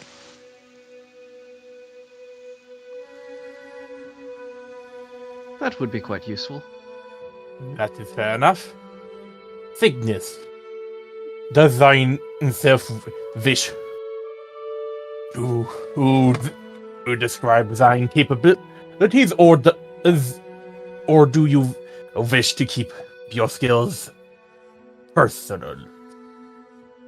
Well, I can say for certain, I can say for certain I'm good at disguise. I have a penchant for sleight of hand, and you just see as like he like holds out his hand that's like empty, and then he like it like does like a quick motion and like splays out a number of cards before he like it flicks it back down into his wrist, down into the cuff of his what's it called, the sleeve. Just says, I know how to tinker as well, though not quite sure if you would understand and the mechanisms I work with.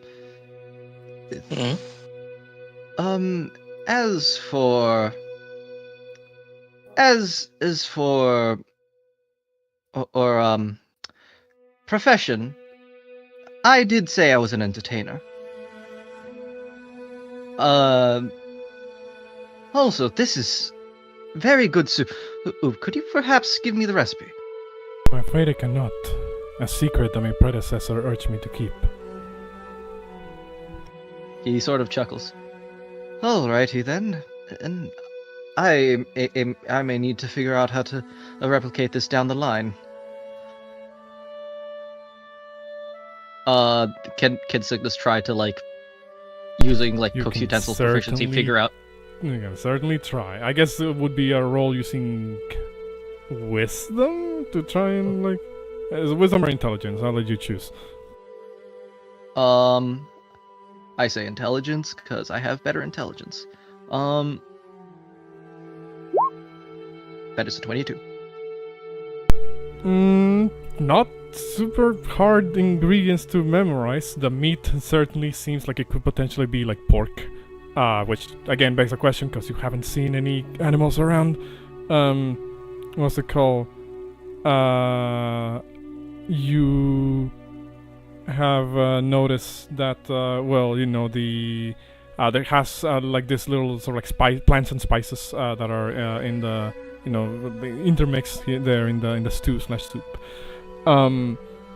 It's you believe you can recognize some of these plants as native to Drangleic, flora native to Drangleic, I guess.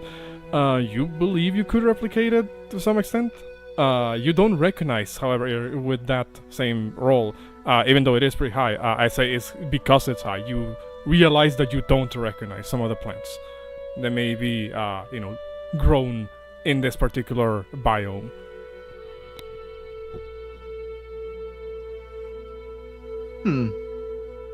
Interesting. I think Signis would actually like write what he remembers, what he can piece together down but he wouldn't be able to get everything down. He would just be like, I'll have to experiment in my own time. And he would say, I apologize for the interruption. Where was I? Oh, right. I am an entertainer, but I know somewhat how to cook. But you see as he carefully sort of puts his cane down on the ground and lifts himself up, gets himself up from like sitting position and using it, says, I have a penchant for being, well, how do I say it? Well, slippery. You'll figure out in time. You see, he sort of like cackles at that. Well, I guess you could say so. Very well. Oh, good. Can I? I'm not sure if anybody would actually suspect him of anything, but like, I don't know if anybody could actually tell if he's hiding anything. Like, Ace understands, like, cut from the same cloth, sorta. Yeah, you don't want to give away all your stuff, but still. Yeah, like I've got insight proficiency, but it's a +4, so my passive is a 14 anyway. My character doesn't have really any reason or desire to insight and see more about Signis. He's just basically asking for a general thing, like, okay, well, I'm going to be kind of stuck with these guys, and we might be in life or death situations. We should probably all know what we do. Well then, Walker, if you're ever around Thunder Junction, I could introduce you to the Slick Shots.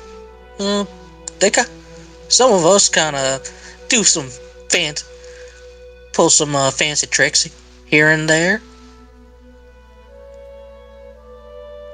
You could go to, and looks up at the Voyager Grand, and Ace kind of goes into her pocket, pulls out like a cigarette, like a box of matches that has like this fancy little print of one of those old school saloons in a Western movie that says the Voyager Grand Hotel and Casino.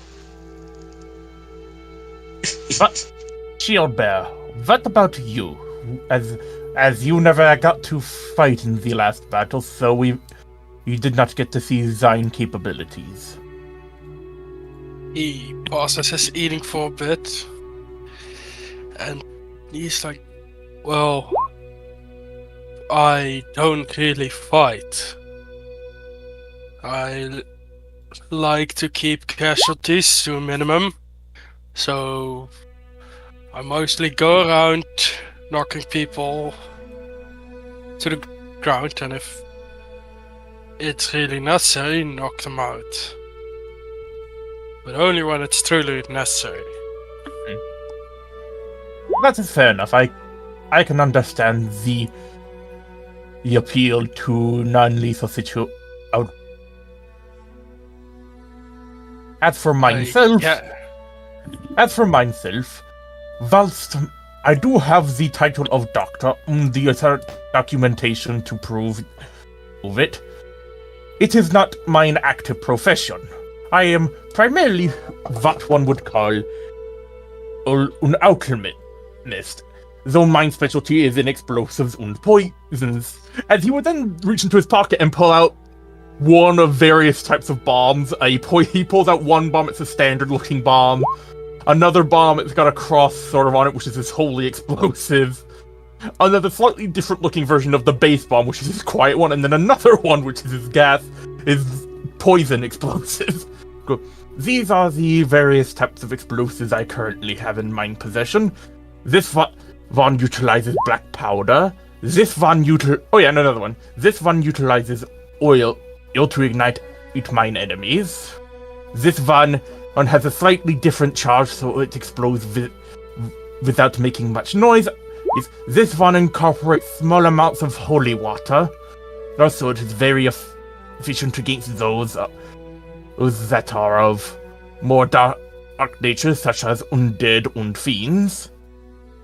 And this one is a poisonous explosive that weakens mine enemies.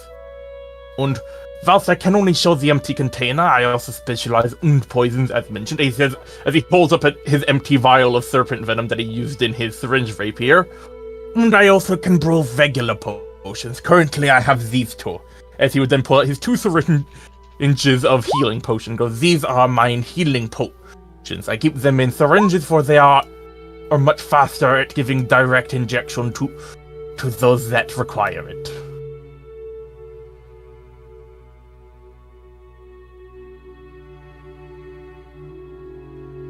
As for fighting, these are mine tools. He says as he pulls out his syringe rapier and his spear. This one I utilize in launching projectiles, whilst also being able to deal with those that are closer, and this one is mine weapon for those that are within mine space.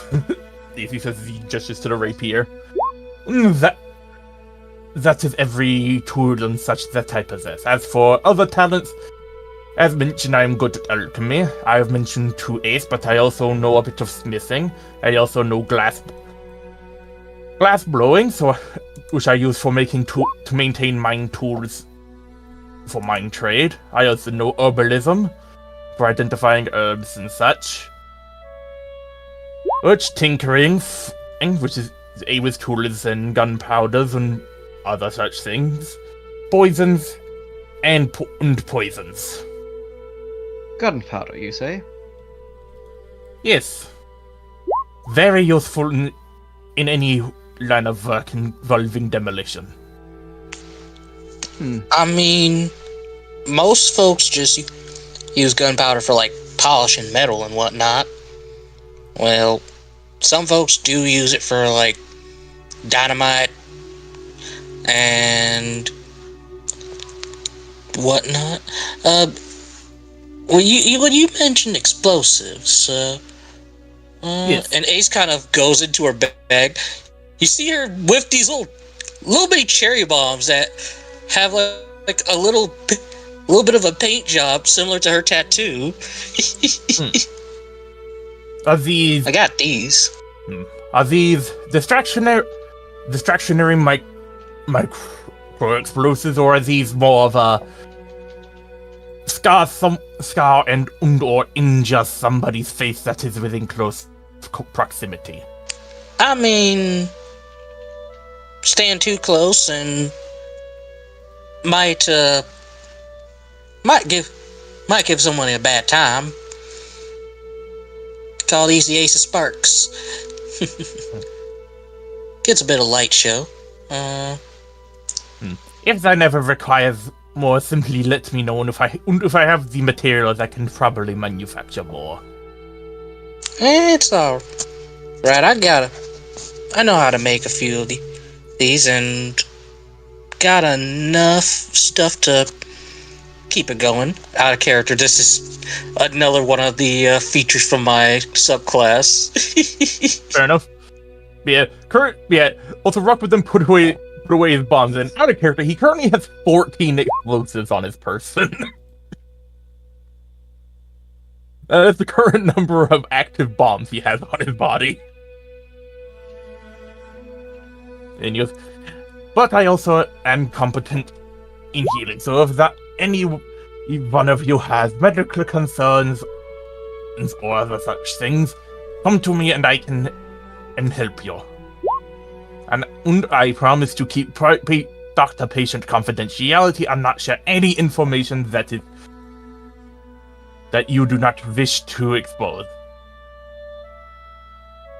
But otherwise, I believe we should move on. Rock says as he places down his spoon and begins standing up and putting on his hat again. I will say this constitutes as a short rest for the purposes of rolling hit die if you need to.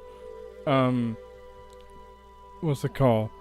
Also, Valencia says you for night and turn like knowledge one can discuss and can accept.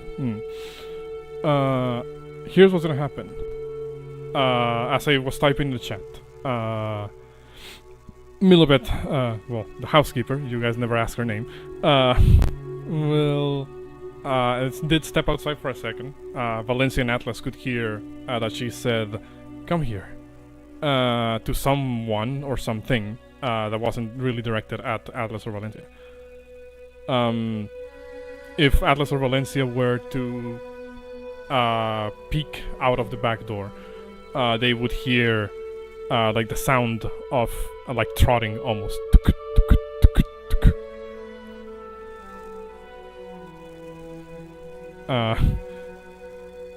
You see as the housekeeper steps back inside and then says, "I have arranged for a transportation for at least one of you. A strange little creature that wandered upon our property not too long ago." Valencia looks up. If you look outside, you would see, or hear rather. That was a damn good horse noise. Y'all got a horse for someone? Roland, we're safe. Valencia starts stumbling towards the exit. When you just to kind of quickly describe what you can see from the back door, you can see what appears to be a sort of like backyard, as it were, equally neatly arranged as the front was, from this particular cabin, except it seems to open up into the rest of the forested area. You see that there is a log just a little bit off to the side from the exit. There's a little hitching post that you are able to notice, and indeed a horse that is currently hitched onto that post. Not sure if you have any particular description for for your horse, Valencia. It's a cat horse. Yeah, it's my favorite horse. Is your favorite horse? Give me a second while I yeah, I'm just gonna put this on the fucking screen. I guess for the time being.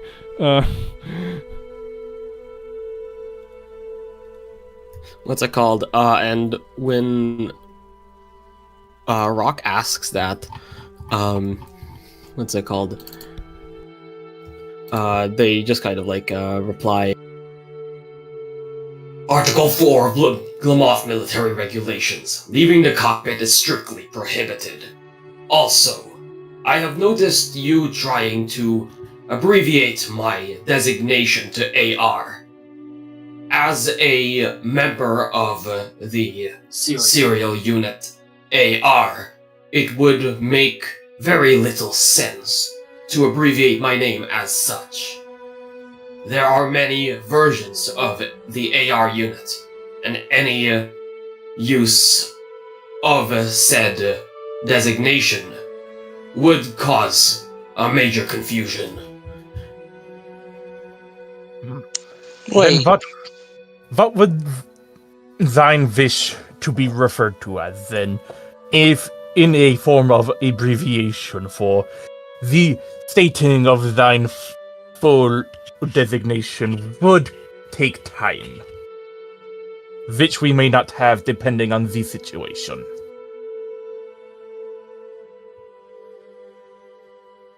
Is a call sign truly necessary? It would be Call sign, a nickname? Up to you.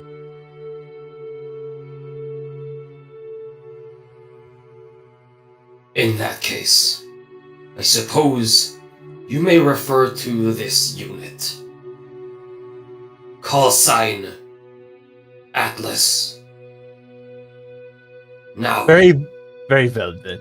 So, Atlas, you have your doctrine has it against the accepting of medicinal aid from those outside of your group, yes? if you wish to provide me with medical aid, simply leave the medical liquids with me, so I may administer them in my own time. I guess Rock will nod and will basically take one of the empty vials of healing pushies and re-inject one of the potions back in and then hand it to her. Because I don't think my syringes can be used by people that aren't me. Because of the way it works. Because of the wording, it says you as a bonus action. Yeah, so that's fine. And Atlas will kind of just accept it and just kind of turn around to the door.